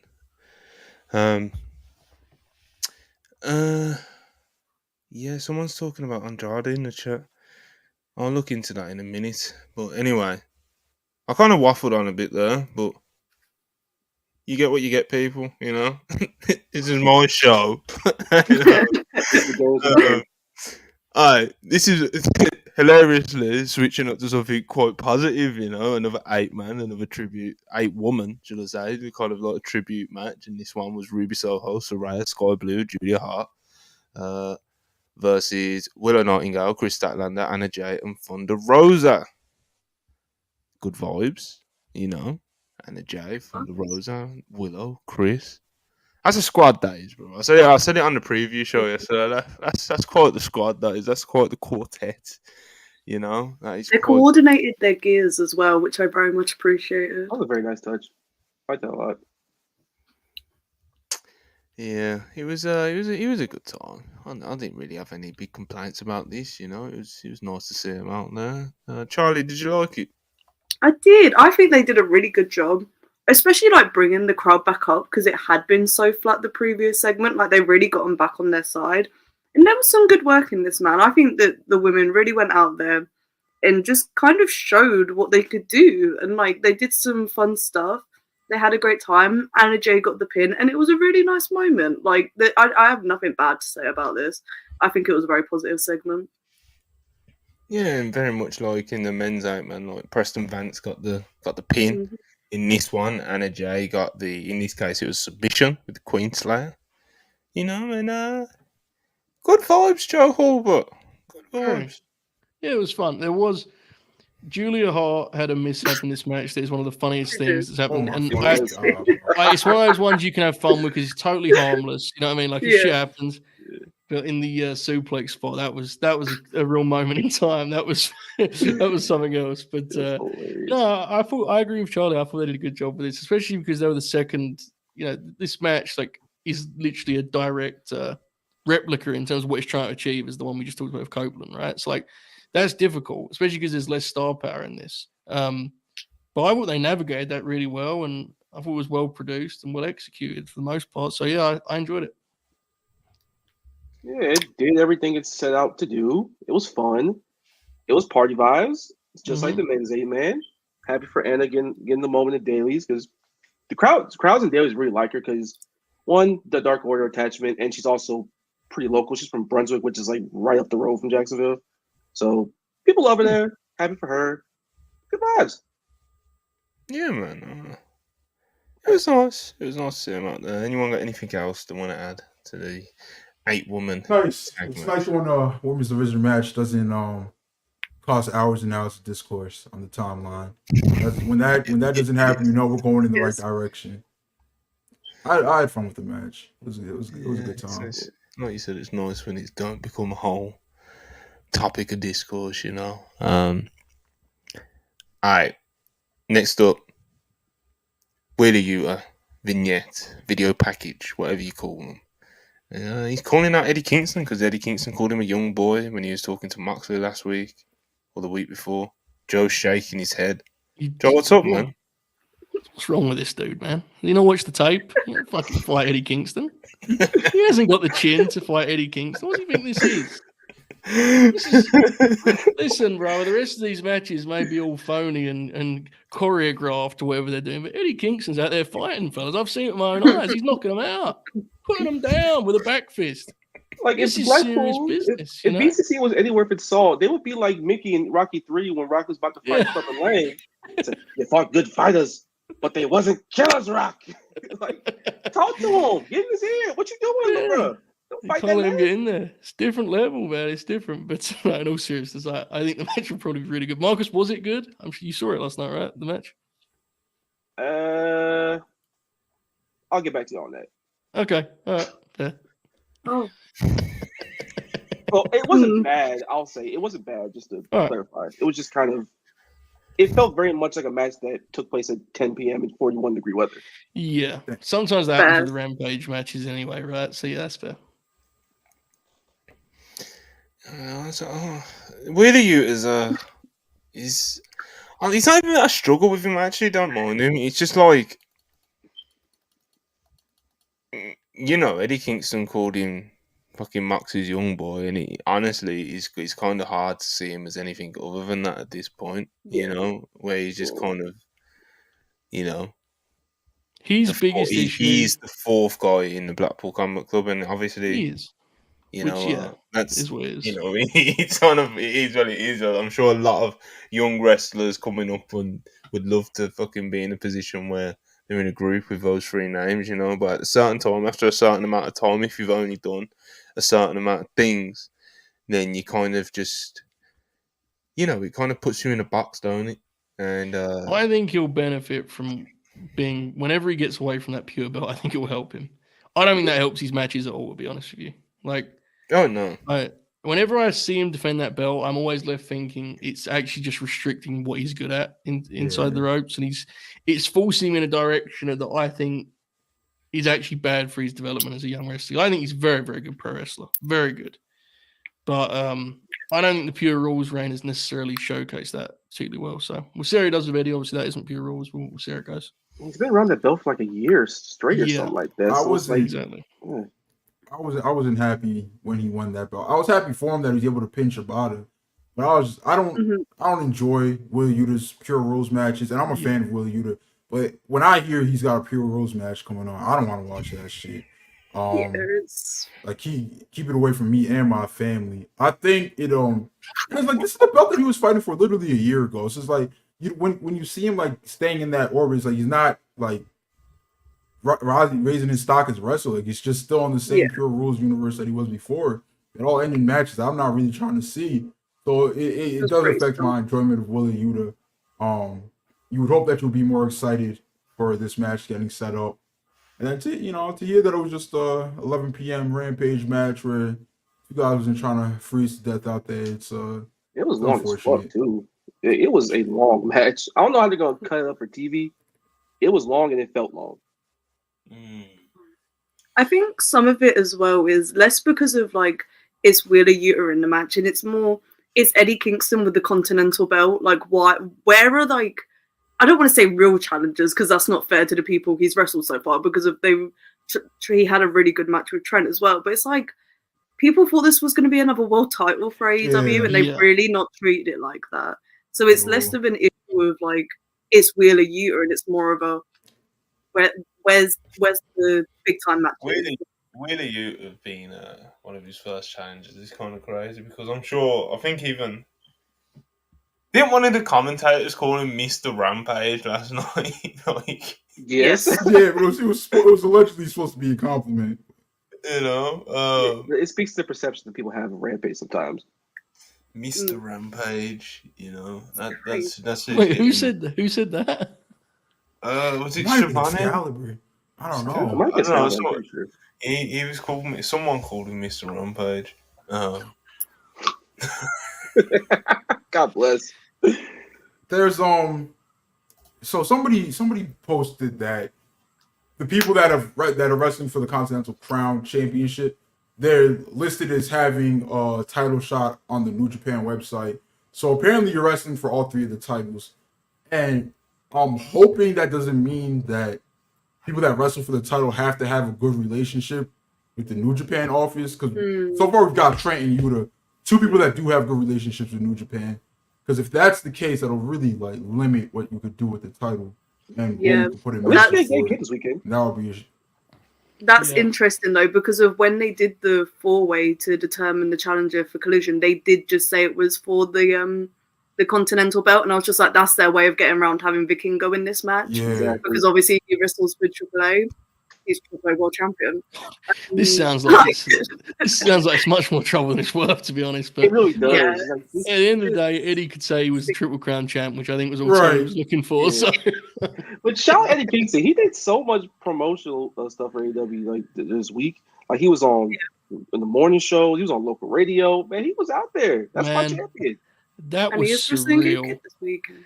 That clip of him on like the news set talking graps was that was genuinely funny as fuck. That was more surreal than most of the things he's done on TV as a wrestler, because it was like, how have we ended up here? Like, God bless this dude, man. He's doing media as the champ, you know, telling his stories. That's my kick of the bombs right there. It's a real wrestler, man. Like, they should just show people who are not built for doing media stuff and do more media. It's just such a funny It's funny as hell. God bless Eddie Kingston. Always and forever. Speaking of someone else that we will be blessing forever, Roderick Strong versus Brian Keith, bounty hunter. Brian Keith. No, before we get to the match real quick, I saw Brian Keith like in the ring while they were doing like the changeover stuff. And I was like, hold on, is that Brian Keith? What we doing here? Like, okay, I guess we just threw him in there because why not? Shot the bounty hunter. Good for him getting on Dynamite in Daly's place. Brian Keith his usage has been if you're a fan of Brian Keith, absolutely positive to see. You know, he's been on quite a few shows recently. He's clearly traveling with AEW at the moment, so it seems like he's got some sort of deal with them. But yeah, man, Brian Keith, good wrestler. Roderick Strong, wrestling legend. Yeah, man, the Undisputed Kingdom, they made their entrance. I think there's like 5 or 6 of them, 5-man deep, you know. Roll down to the ring. You got Brian Keith. He's just, we're just standing on business, bro. 10 toes in his poncho, the hat, you know. Roddy Strong gets in there, does what he does best, wrestles. Wrestling Roddy just looks like it hurts, you know. Like Brian Keith did bring it as well, which is probably does. Respect, you know. But he God bless anyone who takes a hand of hard because that shit looks like it's brutal. Yeah. All of it, the chops, it's the pace too, bro. The pace of it, like it's like you think you are on a train and you think it's going 100 miles an hour. You get in there, Roddy's going 1,000 miles an hour. Dropped him right on the corner of the apron, you know. Like he's as Joe Hubert once famously said, he's a machine built for grabs. And I think Roddy in a less than 10-minute match on TV is like flawless. You know, it's I don't think there's a miss in the history of wrestling of Roddy having a bad less than 10-minute match on television. It's perfect because it's like Roddy, you get in, chop the fuck out somebody, break a nigga bike, and get out. Perfect. It's good shit, man. Hulbert, you are the backbreaker messiah. I think you called me Britt Baker at one point. Yeah, I was like, what's going on here? I'm what? I was like, you're a Roderick Strong fan. I'm a Roderick Strong fan, yeah. The Britt Baker of WrestlePurists is crazy accusation. We'll leave that there and move on swiftly. I'm a big fan of, I think it's something they've not used nearly enough. You can do a lot with this kind of template here. This match was like 4 or 5 minutes. Super physical, worked at a good pace. You don't need 10 minutes to have a competitive match. You know, TV shows used to be filled with these kind of matchups. So I'm trying to be a good analyst here, but nonetheless, like 4 minutes, great physicality. I thought Keith was able to still get some shine here. You can do a lot with this. I think they should value this TV time more. I think when you're trying to get a guy like Roddy, when you're trying to get a guy a TV win and there's someone who's underneath something like Roddy, you can do it in 4 minutes rather than having it overextend its welcome. So with that, I say I like it. The international belt. Get him on TV, have him wrestle his matches, show he's a fucking animal. He's gonna murder Orange Cassidy when he sees him. And it's good business if you do that. Keep going. Can you imagine a future where Orange Cassidy retains after that match? Tony, I'll see you. I would get so spiteful, bro. But that would be brutal, man. There's no way. I want to be there with you, Monty. I want to be there with you. That there's no way. But it's Orange Cassidy. There's always a way with Orange. There is a way. Like, what percentage of fans did you think thought that Orange Cassidy was going to beat Swerve? After all that, oh my God, my body's falling apart. And Swerve obviously wasn't where he was at now, but he was on the rise when they had that match. And then I didn't think there was a chance OC came out of that match with the title. And then there we were, and still. I definitely feel a lot stronger about this one. I'm not saying that I thought Orange was gonna win, but at the same time it didn't really shock me. I would be quite shocked if Orange beat Roderick Strong the way that they're kind of doing their TV at the moment. So yeah, they probably had the belt down arrival for the Undisputed Kingdom because you already have it lined up that Roddy is going for the international championship, and every time he's out there, you remind the fans he's going for the international championship, and then he loses. It's just like Orange Cassidy's not going to lose to him, someone they built up for months and months and weeks. Who the fuck he gonna lose to? Death? I think especially with Cole still being on crutches, and who knows when he's going to at least be able to walk unassisted again. I think you got to get the belt on Roddy just to give Undisputed Kingdom more of a presence on the show. I've liked their segments a lot though. I think they come off well. I like what they're doing right now. I like the segments like themselves in a vacuum, but there is definitely. It's going to be very hard to make it feel right while Cole can't wrestle, right? It's just hard. It immediately feels less important than it actually should because the two main guys are hurt. It's difficult. The Wardlow thing is the only part of it I don't like. I just think that's moving way too quick. I'm done with Wardlow, Joe. I don't care about him, bro. And now they're like not the first time you said this. Not the first time I said it at all. And now they're expediting this. They just why is this story moving so fast? I'm supposed to care about Wardlow being mistreated. He's gonna break off again on his own again, this quickly. No, bro. They haven't even had any good times together. Unmasked. I don't care about this, bro. I don't care about that. And I don't care about Wardlow in general. I don't want to see him go on a little babyface run after he finally breaks off from the Undisputed Kingdom. I don't want to see any of that. I don't care. Yeah, he's Wardlow is not exactly a can't miss talent, but I do absolutely think there is quite a lot of star quality there and stuff that you can work with. But I do think that his booking has been so uninspired ever since the MJF stuff. It's really unfortunate. Like the TNT title reigns were all like, oh my god, you know what I mean? Like it's like, come on, bro. And then he disappears, and then they nearly fooled me, man. They nearly fooled me. When he first came back, and he just kind of, you'd hit a power bomb, walk out through the crowd, and you'd hit a power bomb, walk through the crowd, TKO finish. Then he done the one match where he just hit a last ride, got out of there. I was on board. I was like, yo, where's this going? Maybe they're gonna actually like do something a bit inspired with Wardlow, but evidently not. And I'm not on board anymore. And I'm not looking forward to the foreseeable future of what Look, bro, you can booking hate of all you Wardlow want, is going to be. but you're the one who's going to be overpaying for those last-minute all-in tickets when they book Adam Cole Bebe versus Wardlow at Wembley Stadium. So, all for you, brother. World title. That's disgusting from Joe, as he already knows my stance on AEW's All In 2024 show. So, I will not be putting my hand into my pocket. There's also like a really big problem with how Wardlow's matches are agented, in my opinion. I don't think they're playing to his strengths at all. Nope. No.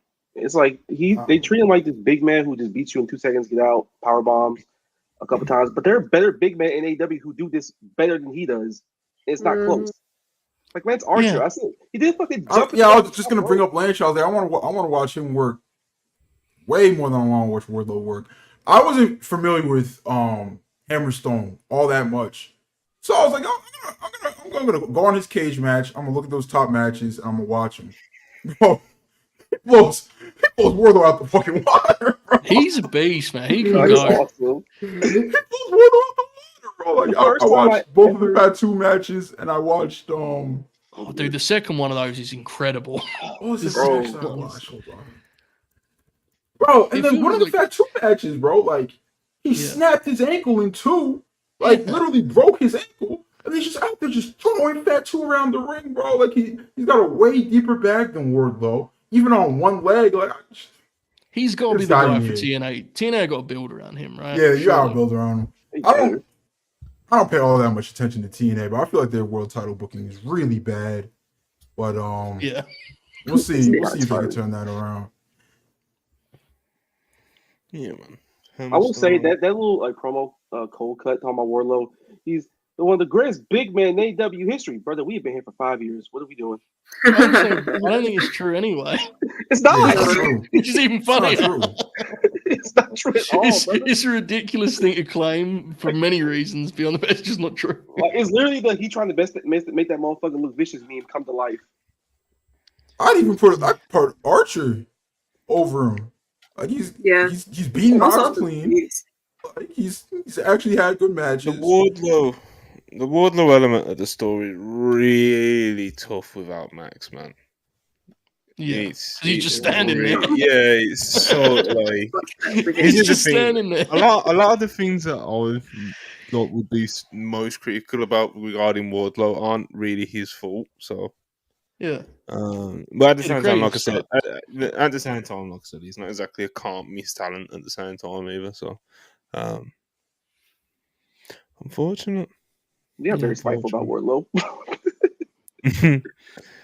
Enjoyed Roddy versus BK though. Good match. Yeah, man. Anyone got anything else to add on Roddy, Brian Keith? Good match. I feel like that's a surprise. I feel like Brian Keith could be somebody that you add to a stable, so you could get him on TV more and show what he does and stuff. He's always made the most of his time there. Like even in that little sprint, like he made sure to get some of his shit in. He looked good doing it.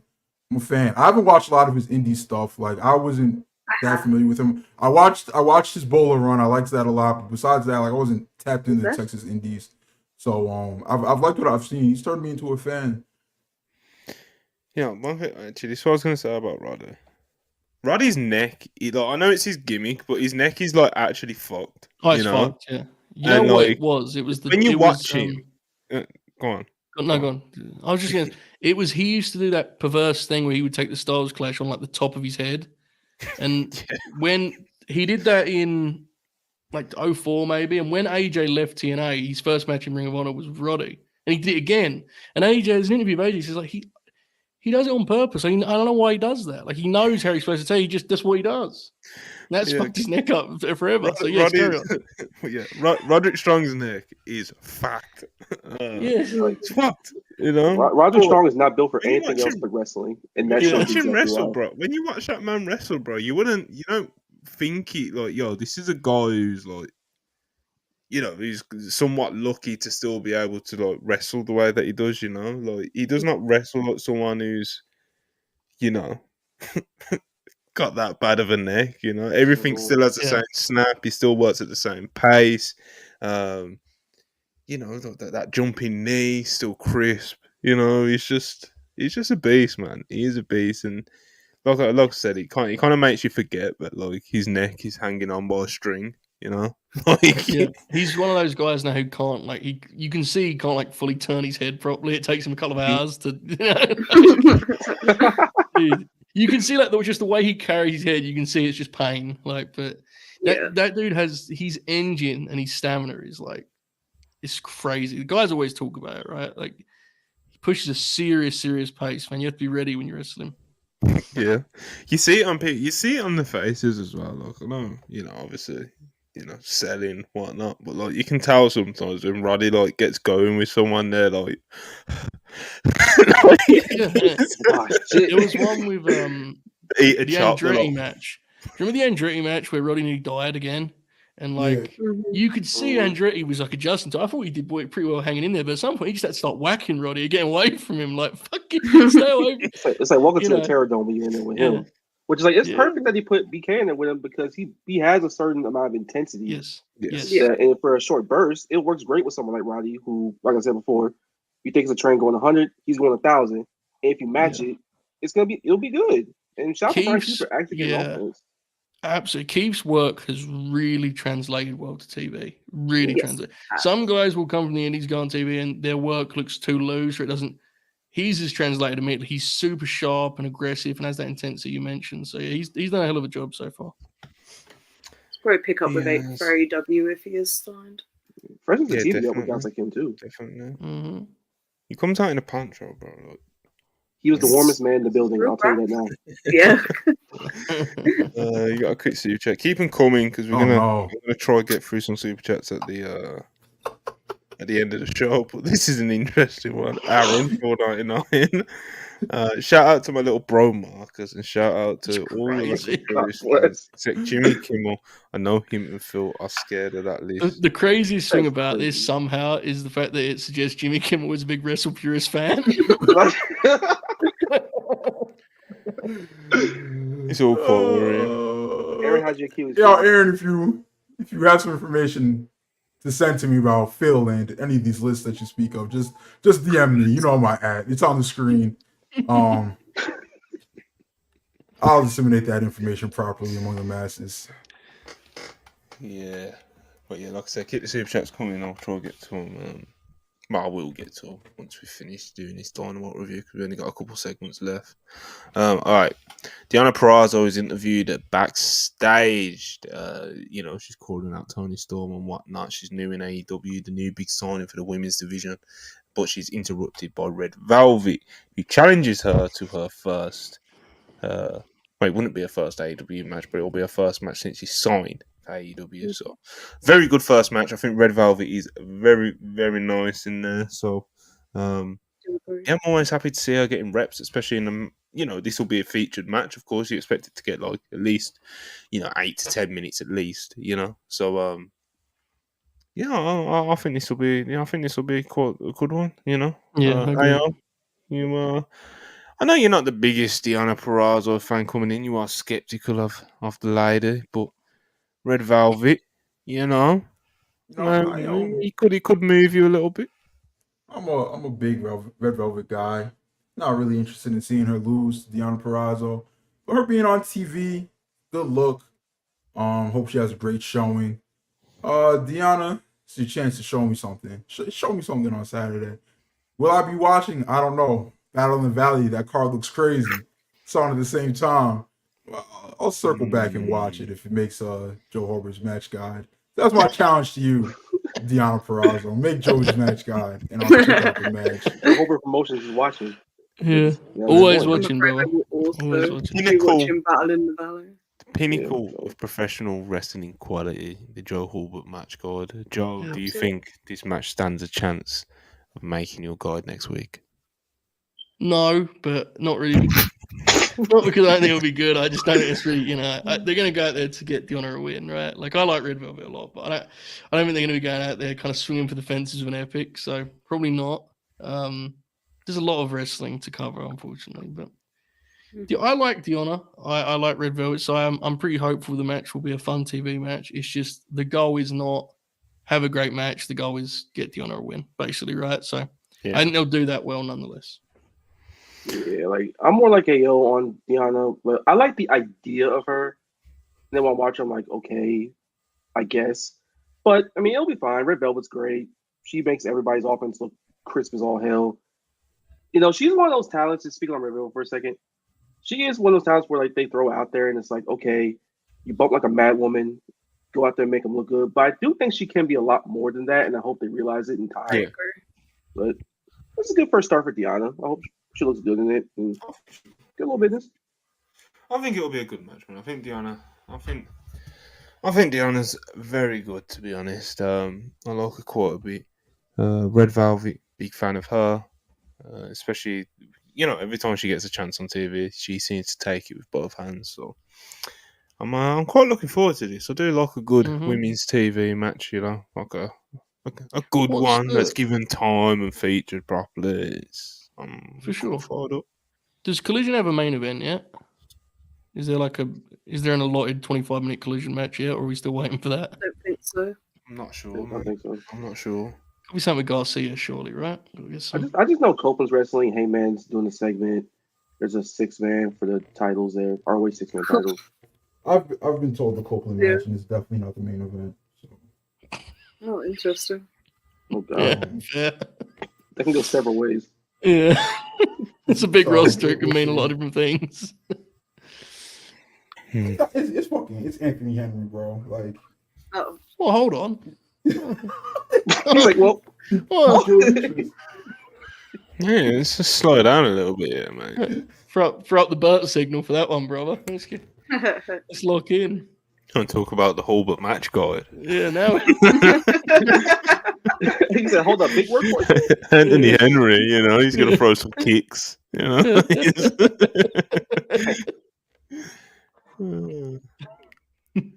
Copeland. Yeah, and Anthony Henry seems to be stepping up, man. But yeah, Deonna Purrazzo, Red Velvet, one to look forward to. And if you are going to be watching Battle in the Valley, because I assume a lot of people are, because that Battle in the Valley card is tremendous. She's killing. So, probably one that's going to be worth catching up on the next day. I'll just anyway. This Saturday, 8 p.m. I'll dual screen it. I have Collision up, but I will make the town. Below. We will be there for Battle in the Valley. And is TNA starting at 8 p.m. or are they doing what they should be doing at 10? This week. Not sure. I think they may be the later slot, I think. I could be wrong on that. I don't know. They took the later slot. If we do a stream, I have no plans this weekend. I can be there. There you go. Heard it here first, people. Heard it here first. Twitch streams are going to be popping. We here. We up. Yeah,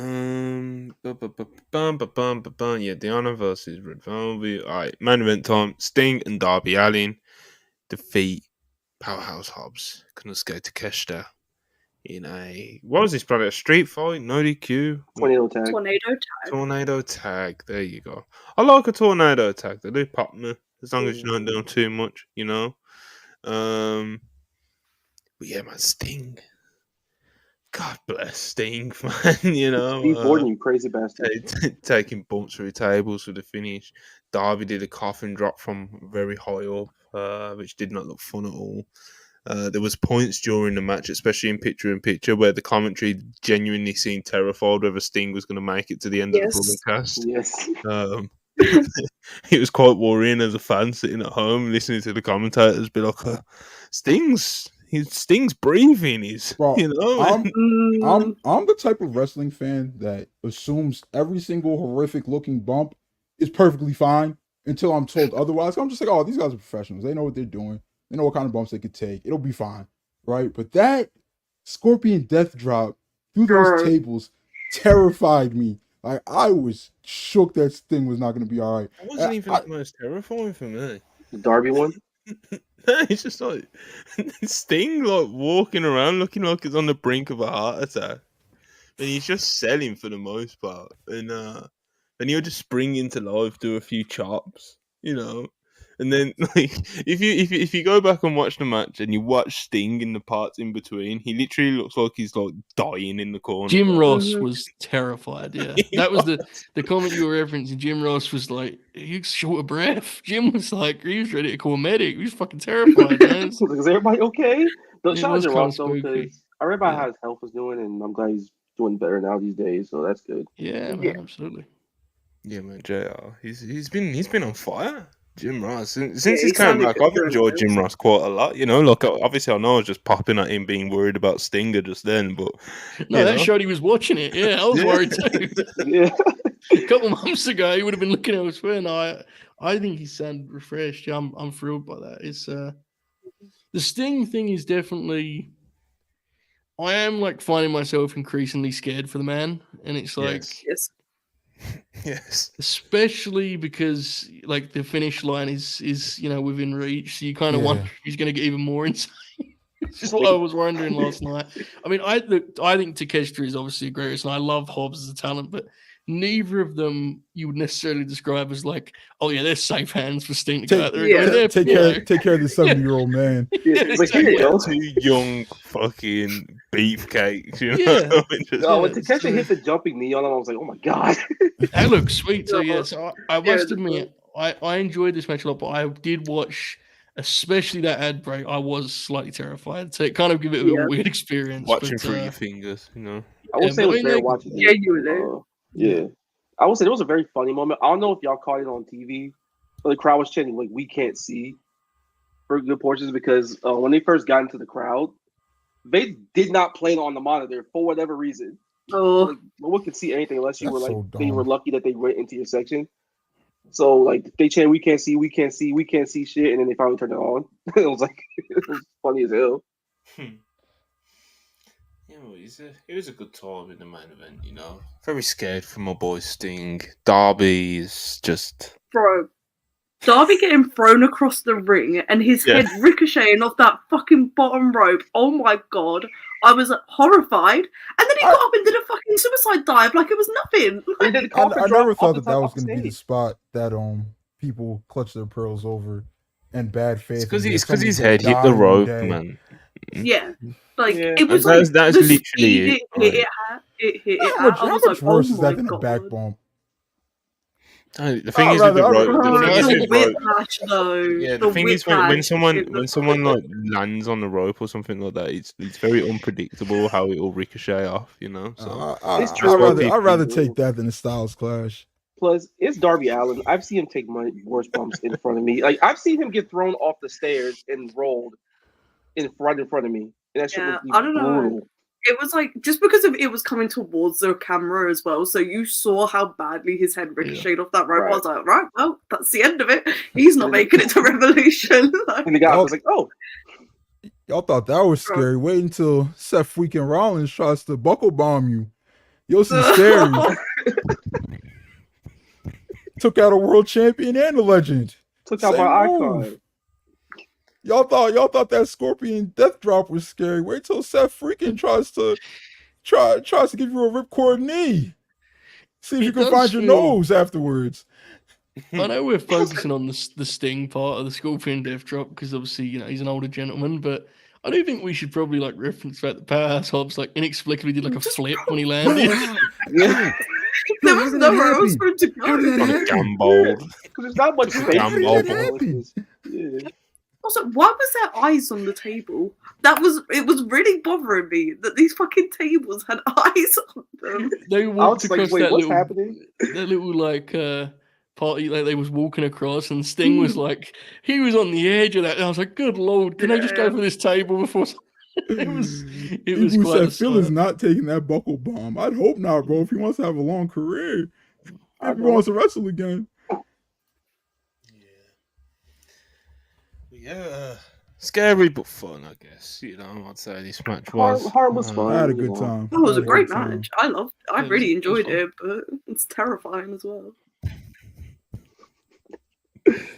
Terrifying in a good way for the most part, but yeah, I get it. Yes. Yeah. But you know, we'll see.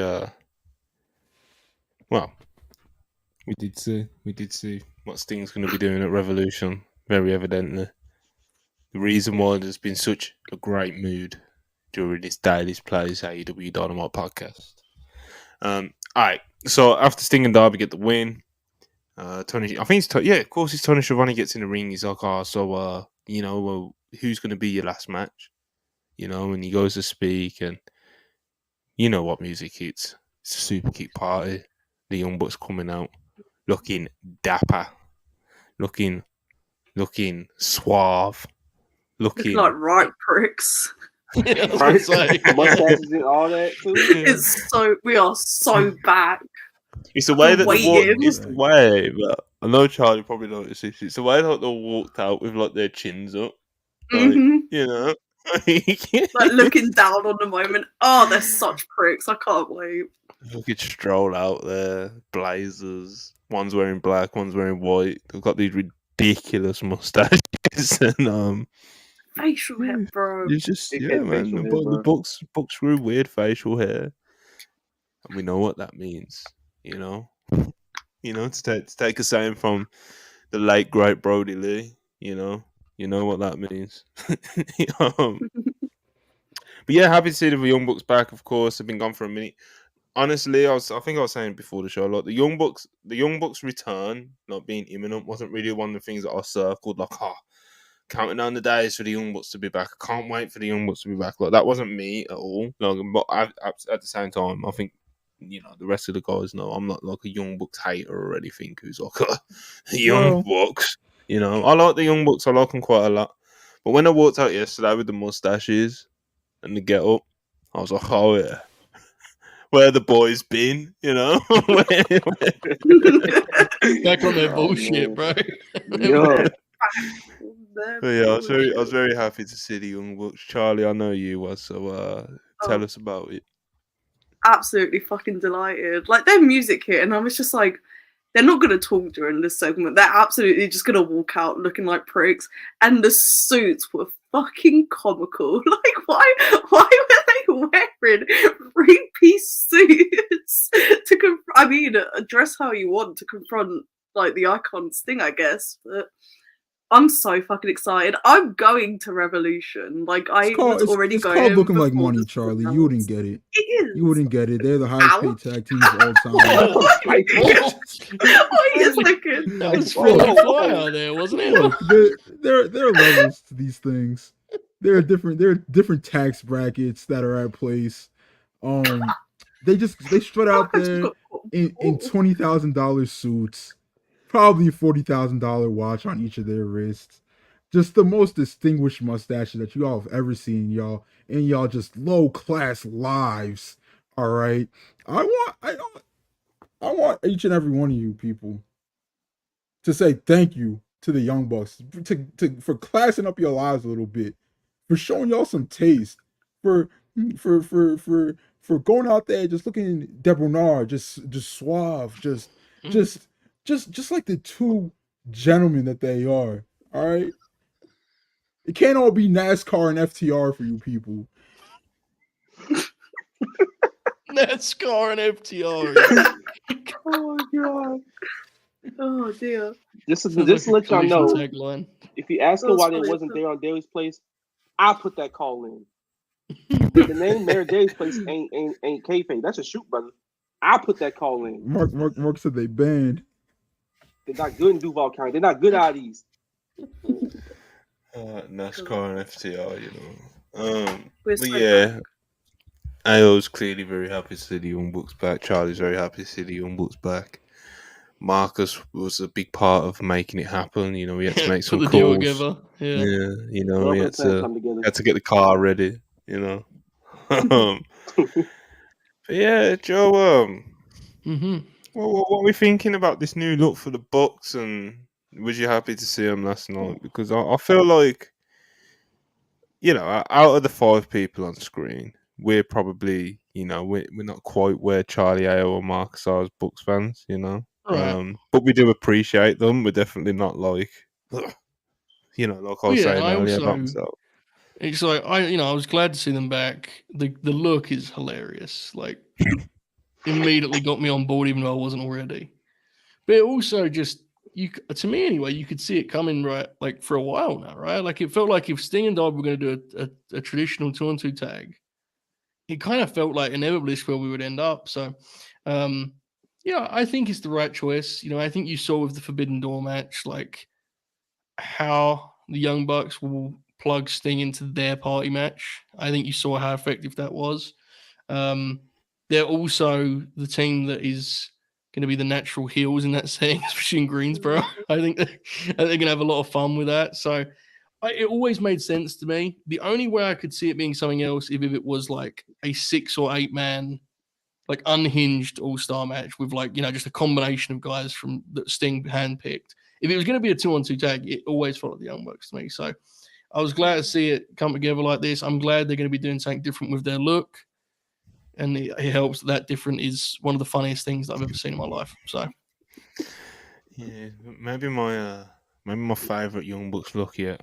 To be honest with you, dude, it's how thin the moustaches are. You know, It's deeply unsettling, really. Ridiculous. It's psychotic as hell. Like it really the thing about is. The Young Bucks, the more dickish they look, the better the run's gonna be. They do look like European villains, and it's very, very funny. No, it's ridiculous. It really is ridiculous, you know. Honestly, like I know I was expecting quite a lot of it, but I was quite taken back of like how I was quite abruptly reminded how divisive like the Young Bucks are. Like the first 5 replies or something on the WrestlePurists tweet where it was like Young Bucks have returned were like all negative, but then like my time, like there's people on my timeline literally like throwing parties, you know. So it's like it's very extreme either way. It's interesting to look at in that sense. There was a lot of just anti-Young Bucks fans. A lot of them are, you know, FTR fans, CM Punk fans, whatever. Some of them really kind of making clowns of themselves, really. But on the push side, like everything that I've noticed with Twitter, it's like when say it doesn't matter if it's WWE and AEW, FTR and the Young Bucks, the Elite and CM Punk, fucking the Usos and, you know, fucking FTR. It don't matter what side it is. It's like more often than not, I'm wrestling to it. When something becomes discourse to the day, the one side will make like these ridiculous statements, like let's say, for example, the weird hate that like the FTR Cornette Punk side who hate the Young Bucks, you know, like those sort of fans like were making these ridiculous statements. Then like you'd think that the Young Bucks fans would just kind of like point and laugh and just be like, haha, we, you know, FTR aren't wrestling Sting and Darby in the last match, you know, the Young Bucks are doing it, haha. But instead they like make up these like narratives to try and score points of like, Dax and Cash are clearly talking through Matt Coon and like shit like that, and it's like they're not, you know. It's just you can have you win without trying to like. Do you know? You're making sense, but you can't. The discourse will be the discourse, bro. You can't expect people to be level-headed. The people are getting their shit off, though, man. I know. My thing is that you've got enough ammo anyway without trying to make up like these weird angles to come at it from. Look. You know, we're retiring Sting in North Carolina. We're the highest paid tag team of all time. We're the ones in $20,000 exactly suits. Like exactly. Y'all just gonna have to cry, cope, and seethe, brother. Like, no, you're not retiring Sting. And guess what? guess what? Sting gave an interview. He said his favorite match in AEW was Dudes with Attitudes versus Bullet Club. And I can promise you this. He wasn't talking about El Phantasmo. All right? He was talking about the fucking Young Bucks. All right. Charlie, you have to let that one go. I'm sorry, Charlie, that one. He wasn't talking about ELP, brother. He simply wasn't. If you paint Sting in a corner, tell him to answer who your favorite tag team in AEW is. I don't know if y'all gonna like the answers, CMFTR fans. The way he's talked about the Bucks in the past, the way he was in tears, talking, oh my God, they've made it so much fun for me. I didn't know if I still belonged. He said that about the Young Bucks. All right. He gave FTR a match on some Make-A-Wish kid shit. Can we at least all agree as friends? Well, no. The FTR match did rule. Like we're being, like as friends. We're 2 hours in, no one's watching. The FTR match did kind of rule. We'll be all right, Joe. I'll give you this. Go on. Darby definitely made them look strong. Yeah, that's AO code of like. Darby definitely made them look strong. Yeah, that's the best you're gonna get out of AO especially when it comes to FTR, bro.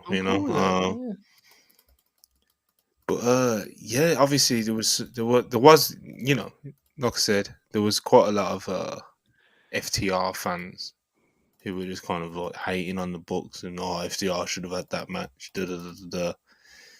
And you could the elite fans, the Young Bucks fans, you've got so many wins. You don't have to try and make up these scenarios to try and get your shit off. Like you've got enough ammo to get your shit off. Look, FTR fans, I'll give you this. I'll let Dax retire Tommy Dreamer. How's that sound? You lame. You weren't league. Sound like a real match to me. I love FTR, man, and it is a shame to see kind of like the extreme. I don't mind like a little bit of tribalism when it comes to like supporting your favorite tag team. Tribalism, tag team warfare. Yeah, just a little bit for it. Some people are Usos guys. I used to be a big Briscoes guy, still am, of course, but it's very different now. Some people are Young Bucks guys. Some people FTR guys. I don't mind that. Having your team, having your favourite team, and you think they're the best and they're better than everyone else, and they should have all the big matches. But at the same time, you don't really have to be a freak about it. A genuine freak. I'm not even talking about like. I'm not obviously. I didn't even tweet anything, bro. I don't know you. I didn't even. I'm not you. Obviously, I'm not talking about anyone on screen. And even like everyone knows AO like goes like. AO fucking fucks around and he's making jokes and stuff, but that's what he's doing. He's not actually sitting at home slamming his fist on the desk whenever he sees, like, I don't know, FTR do. Punches a hole in the wall when, Well, to be fair, he's pretty lucky he wasn't on camera when FTR got announced as tag team of the year the other day. But that was all timer. I was just trying to set up. That being the video of me when the Young Bucks music hit, balls got killed on Christmas. Boy, I was so damn happy. It was cool. Like some people say something like, a very elaborate way of me saying that last night was very much a very strong reminder of how divisive people are about the Young Bucks, man. It's mad. Guess what? We're winning the tag titles back, baby. We're retiring Sting. We're not going anywhere. Young Bucks reign to terror in the tag division too. Oh yes. Bro, they made you people think Brian Pillman Jr. was a good professional wrestler. Wow! Speak for yourself, mate. Don't speak for yourself. Speak for yourself. They had y'all watching Griff Garrison and rubbing y'all chins. Okay, so we're winning tag team wrestler of the year. The Observer, WrestlePurists, all the real publications, AO Weekly, all of that. Winning tag team wrestler of the year. 2024. Nick Jackson, best in ring run. It's gonna be something special. It's gonna be something special. I need it.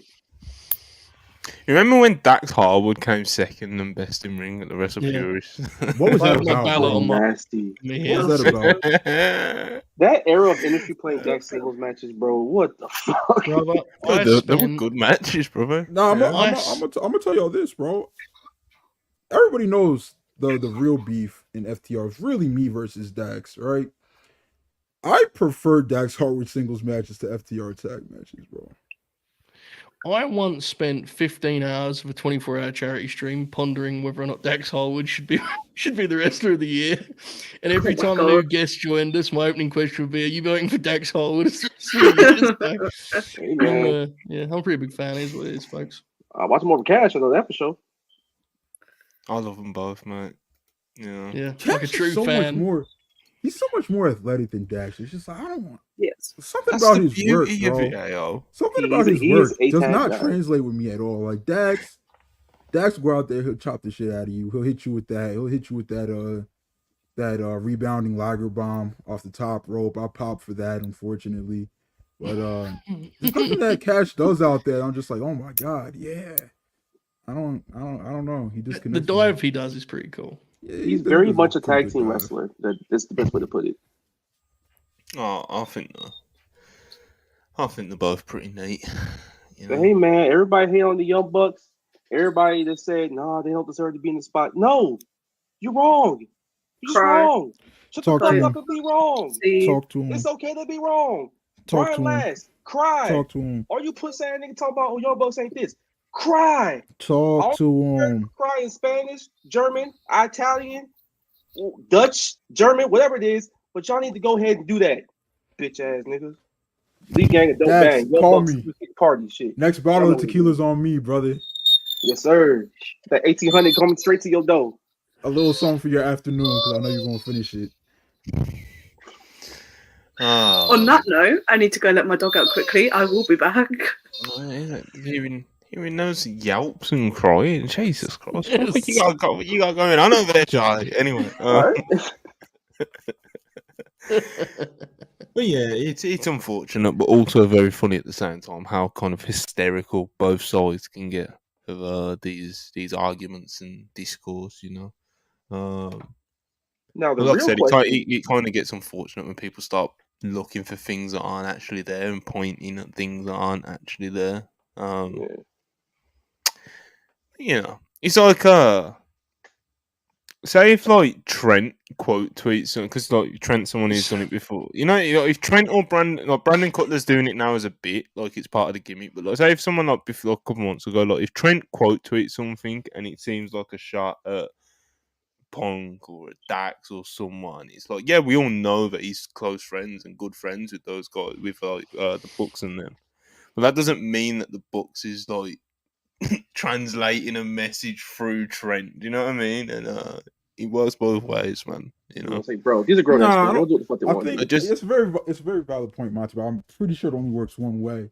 So anything that you see freak adjacent or inflammatory from Matt Coon's account, I promise you, Dax DM'd it to him. He was like, "Hey, brother, tweet this, and it'll really get the marks going." Stop it, man.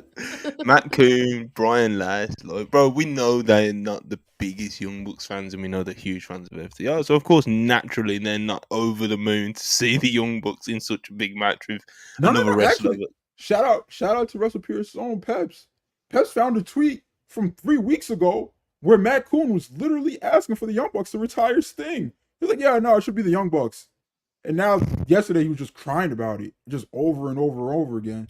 So that's a close personal friend of yours, Monty. What do you think happened in those 3 weeks? We got paperwork, brother. I don't know, man. I don't know what to tell you, mate. I don't know what to tell you. I'd have to look at the evidence, examine it, see what happened. Page, go check it out. You know what he got you, man? You know what it just proved? He's a fucking troll, bro. Like, he's a troll. Like, he's trolling. Like, he just wants attention from the FTR good crowd. It's nasty. You're a grown man, Matt Coon. Don't do this. Go play your flute or something. Flute? Hey, man. That Dax podcast, you know, is... Oh my god, it sucked. Look, man. Now hold on to me. Hold on. When they talked about some fucking WCW, that shit was cool. It was just they kept on talking about his contract for some reason. I never understood why. Yeah, I said there was some gems in that. They were trying to shoot an angle on it, man. It was unfortunate. I don't know. Yeah, man. No. I think Chuck and Marcus know this. I don't know if Joe and Monty do, but I used to watch the clips so I could just like quote tweet something out from them. Not the clips, the actual podcast. So I could quote tweet something out and get Dax heat on the locker room, and it worked. It worked, bro. He basically said that Max is a guy who thinks he knows everything, but doesn't listen to instructions. I threw that up on the Twitter machine. MJF saw it. He wasn't happy with Dax. And they talked about it. All thanks to me, Big AO. I'm truly baffled by this one. I'm not sure I'm never beating allegations, man. What allegations are we talking about here? Do we think the Matt Coon best friend allegations? Yeah, Matt Coon best friend. Oh, the new one, the latest one. No, it's been going for a while. Has it? Oh yeah. I mean, there's plenty of allegations, Monty. That I mean, he did vote as part of the media on the WrestlePurists. Here we go. All comes out now. That's a nasty ballot to send out. Bro, there was definitely some ballots that were sent out, but I definitely know AO would not be sending out. But at the end of the day, they do create wrestling content. They are media, journalists, writers, whatever you call it. For sure. And I sent out as many ballots as I could. I just know that Ryan Satin ballot was filthy. Filthy. Just filthy. God. Filthy is crazy. Disgusting. Monty looking at it with a grimace on his face, like, "Oh God, I can't handle this." He holding his on the very phone edge of away. the paper, bro, holding his nose. What the fuck is that smell?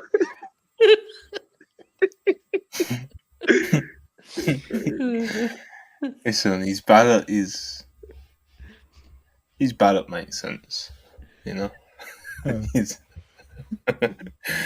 But yeah, like I said, there was quite a few interesting names on that the media ballot, but you know, just as many people that everyone loves and is fans of as well. A few YouTubers and stuff like that. But anyway. AEW Dynamite, the Bucks are back. The Bucks are facing Darby and Sting at Revolution. It's not official yet, but it might as well be. Looking forward to seeing that graphic. Seeing how the Bucks built to that match. Really looking forward to seeing them get back in the ring again. See how they approach things. Excited to be in the building for it. Yeah, man. Charlie's getting a passport ready. Absolutely. But yeah, the Young Bucks are back, man. Happy to see them back in the mix. Tag team division, first 2 weeks of 2024 has been a lot to be optimistic about, I guess. You know, Private Party are back. Save my division. Please save my division. Matt and Nick Jackson. Shoot names Matt and Nick Massey. Save my division. Yeah, it's a shame this tag team resurgence is happening at a time when the belts are tied up in something quite embarrassing at the moment. So, once I figure that out, you'd assume that the tag team division will go on a really strong trajectory. But like I said, it's kind of an unfortunate starting point going into 2024. You know, the tag division, the tag titles are tied up in this Jericho-verse bullshit. Anyway, good episode of Dynamite, man. He had like it's very reminiscent of like old AEW Dynamite, and not to be kind of like corny and be like, "Oh, restored the feeling, bro." But you know, the atmosphere was really good. Obviously, the visual of Daily Place is very reminiscent and nostalgic of, you know, Dynamite back then. I mentioned the party matches. AO mentioned earlier, kind of like starting off with the big match of like Hangman and Claudio. So there was that as well. It felt like the kind of show that if Cody Rhodes was still under contract, he would have gone out at the 1 hour mark and done a promo about like the importance of Daily Place, you know. Mm-hmm. It's almost a shame in a way that they don't have like that flag waving babyface at the moment. You know, I'm sure it'll come, but yeah, man, it was a nice show. It was a nice show. Not all of it was particularly canon, you know, but it was a good. I had a good time watching it. You know, encouraging. Very, very encouraging, because the main thing, the world title, felt like the main thing for the first time in a while, and I'm so happy for that. Yes. Mm-hmm. I think on a show that like progressed probably the two most important stories going into Revolution, which is the world title and Sting's retirement match, both those things were progressed. So the rest of it being a vibe show, I'm all good with that, man. It's like they had good stuff on the show. Like, I don't know. I really enjoyed it. Yeah, I had a good time with it, man. I had a good time with it. But yeah, Joe overall. AEW Dynamite, you're still here. You know, you're still here on the review show, so yeah. I like to stay, to be honest. Yeah, it pays pretty well. You know what I mean?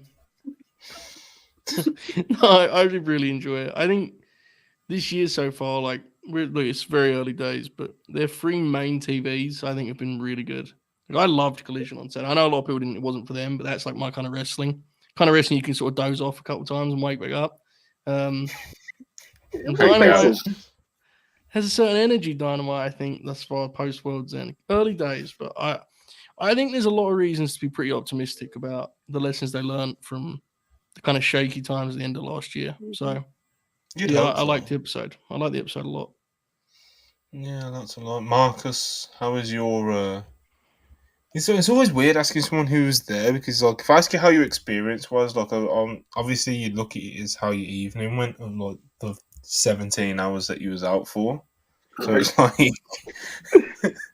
What if you can try and talk about it in a vacuum of just like, how was the AEW Dynamite taping from where you were sitting at Daily's? Oh, it was fucking great. You know, like the crowd was awesome per usual. The energy was always there, like it is in that building.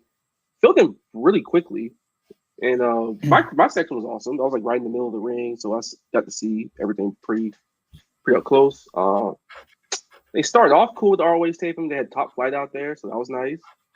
Then you had Christopher Daniels and Cal Fletcher have a really good match on ROH afterwards. Such a rematch. Not for real. And it was very good. Like one of the spots in there you'll enjoy a lot. I'll say that much. And I'll say in terms of people who are the most over in the building, I'd probably say Hangman. He's pretty much the avatar of Daly's Place at this point. Swerve came off like a god. Also, for those that don't know, like AO knows, everybody knows, my little brother is a huge Swerve fan, so we saw him. He went ballistic. Even though a certain 57-year-old man, that poor child got harassed on stream. That was disgusting. By backup Hangman. Like, what is wrong with Ebu? What's wrong with you? He's a big fan of one of the biggest stars in the industry, and that's how you do him?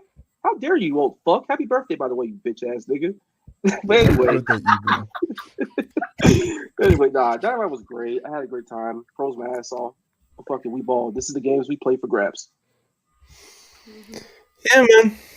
Yeah, factual. Daily's Place, vibes. Hangman looking like a star. The man of Daily's Place, you know. It's good stuff. Swerve. Yeah, he's really becoming the guy, you know. Feels like he's probably gonna win at Revolution. And yeah, you gotta hope that it all kind of like plays out, you know. They drew a good quarter last night. They drew a very strong quarter last night for that segment. Samoa Joe, Swerve, and Hangman. Yeah, we'll see how they continue this build. Hopefully, they can kind of continue to validate Hangman's claim at the title. You know, claim at a title shot even. And yeah, I'm looking forward to some of the things that they got going on in AEW in 2024. So yeah, AEW Dynamite, good show. Daddy's Place return, solid stuff. Do a couple super chats. That Monty apology is gonna be magnificent. Which one? Getting here fast that stream when Swerve wins the world title, just gonna get on here and you're gonna apologize. It's different. He can win the title. He just has to be a success. That's the difference. So he can win the title. He can win the title. Bro, anyone can win. Anyone can win a title. Crazy goalpost. Hey man, take it easy. You know what? I'm gonna give Monty the grace of that, even though his claim was always, I don't get this future world champion stuff, mate. That was what you said. Not that I stand by exactly that as well. Like, just because you put the belt on him doesn't mean that it's like. All right. So if he has a successful run, will you get on here and apologize? What am I apologizing for? For being a non-believer and a bitch ass nigga. No. I feel those crimes are separate, really. I don't know this sort of. We add charges, damn it. I mean, I appreciate the. You gotta ask, you know, but no, I will not be doing that. I'm telling y'all, when All In comes, I'll hold my hands up. We get Monty to apologize. I'll hold my hands up and say I was wrong. I'll do that, but I will not apologize. Like, apologize for being a non-believer. Wrong is wrong, mate. I was being a bitch ass nigga in it, bro. Safe. Oh my god, what a moment it's gonna be. I'll be waiting. What a moment it's gonna be. I got a champagne bottle in the crit in the tuck. I'll be popping that bit when it happens. We'll see. But yeah, man. Right. What have I got in the live? What have I got in this live chat? Have I got any other notes? AEW Dynamite. Yeah, we don't need to talk about that. Man's fan 84 199. Appreciate you. Marks versus Shingo. No DQ alone sold the New Japan show for me. Very fair. Stack card though, man. It's Shingo in a no DQ match is just something that like I can't wait to see how this works out. Yeah. Ricky Starks 499. Appreciate ya. Charlie, love the hair girl. Yas Slay Queen. Thank you, Richard. Appreciate it. That was what I said before we went live. Christian Ramos, $2. Appreciate ya. The book's reminding me of my TV Spy versus Spy. That's a throwback. Karl Marx, $4.99. Appreciate it. The Communist Party and the proletarians want to thank those good Christian boys, the Young Bucks. Thank you so much, Karl Marx. Y'all don't want to know the people that thank FTR in these chats. For the sake of the fans, we don't bring them up, but it's not pretty names. Bruh. $1.99.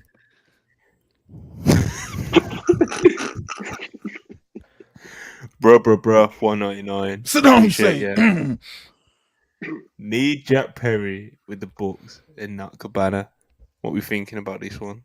I like it a lot. I like it, yeah. I like it a lot. I don't think I'm a big fan of Jack Perry, but this idea of him being able to be out on a solo act by himself, it's not a reality right now. Yeah. Plus with the Bucks, I think he can bounce off of them personality wise, so that would be a good pairing for him right now. Especially with the weird situation that he's in with being the one who slayed the beast, that is CM Punk. I don't think he should be out there by himself.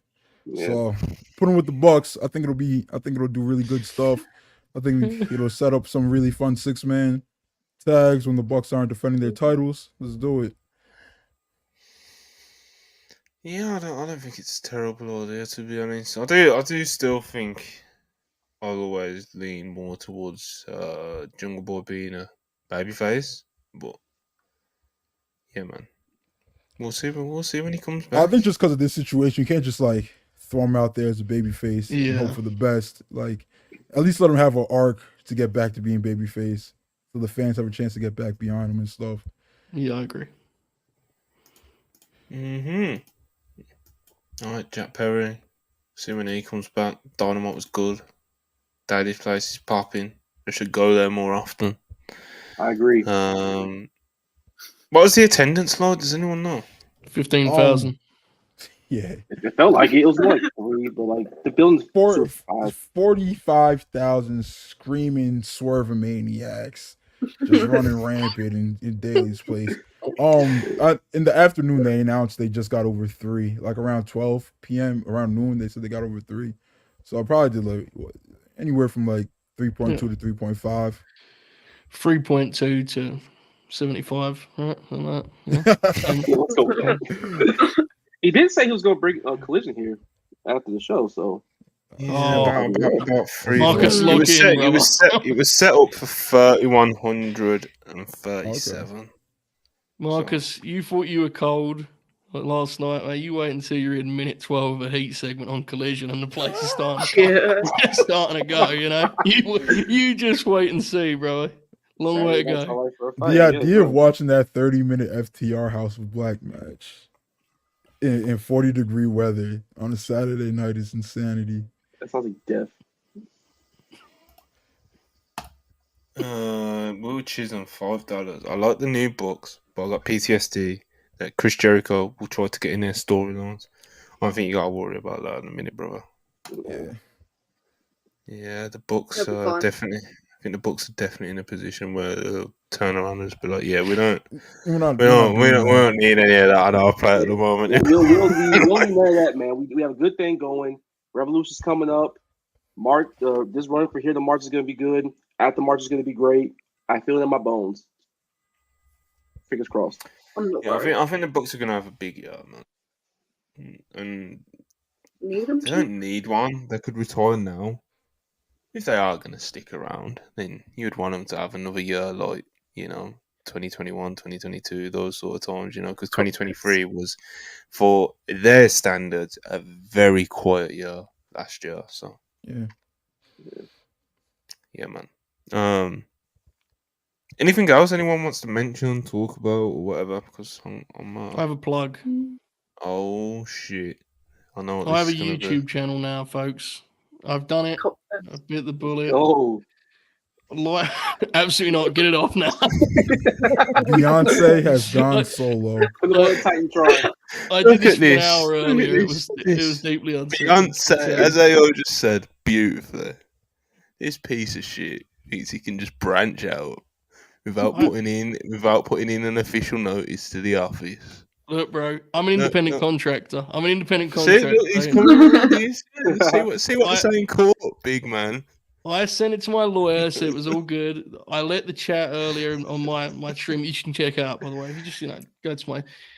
How do the YouTube URLs work? It's like / Joe Holbert, right? I think is what it is. So if you go and do that, you'll see 2 wonderful solo streams look exactly like this. Just me talking to you. It's a personal thing. We're just talking graps. We're feeling it out. We're doing the thing.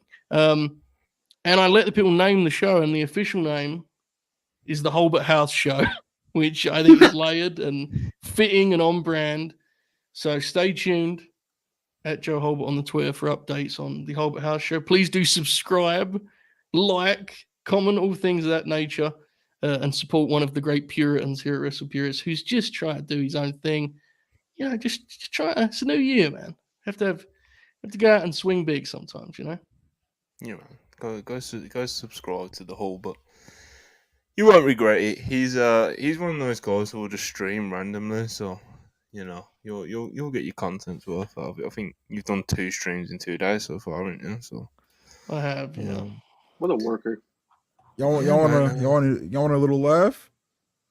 Look at this line, motherfucker. New backup channels soon. Mind you, the idea of Ibu being able to run a YouTube channel pops me so much because I've tried to teach him how to use StreamYard, which is like the easiest website in the world, twice. He doesn't get it. Doesn't even know how to use his iPhone. Didn't know how to use his Android. Doesn't know how to use Discord. He don't know how to do anything. He just knows how to show up and talk. Like, and then just waffle. Like, he is the most technologically inept person I've ever met in my life, bro. Like, I'm not even sure you know how to turn your TV on at home, bro. Like, I think you get your brother to do it for you. And on that note, we're gonna wrap things up here. So please like, subscribe. All the plugs that Joe just said, but for this channel, like, subscribe. Yeah, if you want. We need to get Joe Holbert to 1,000 subscribers so we can start getting super chats. We're all ways to go. We've got a ways to to go, but yeah, that'd be fun. We're gonna try to get there. You draw some nice houses, man. You draw some nice houses. But anyway, I know it's been good for sure. Like, subscribe. Thanks for watching. Appreciate all the super chats as always. And I guess there's one last thing to do from all of us. Happy birthday to this guy. Yes.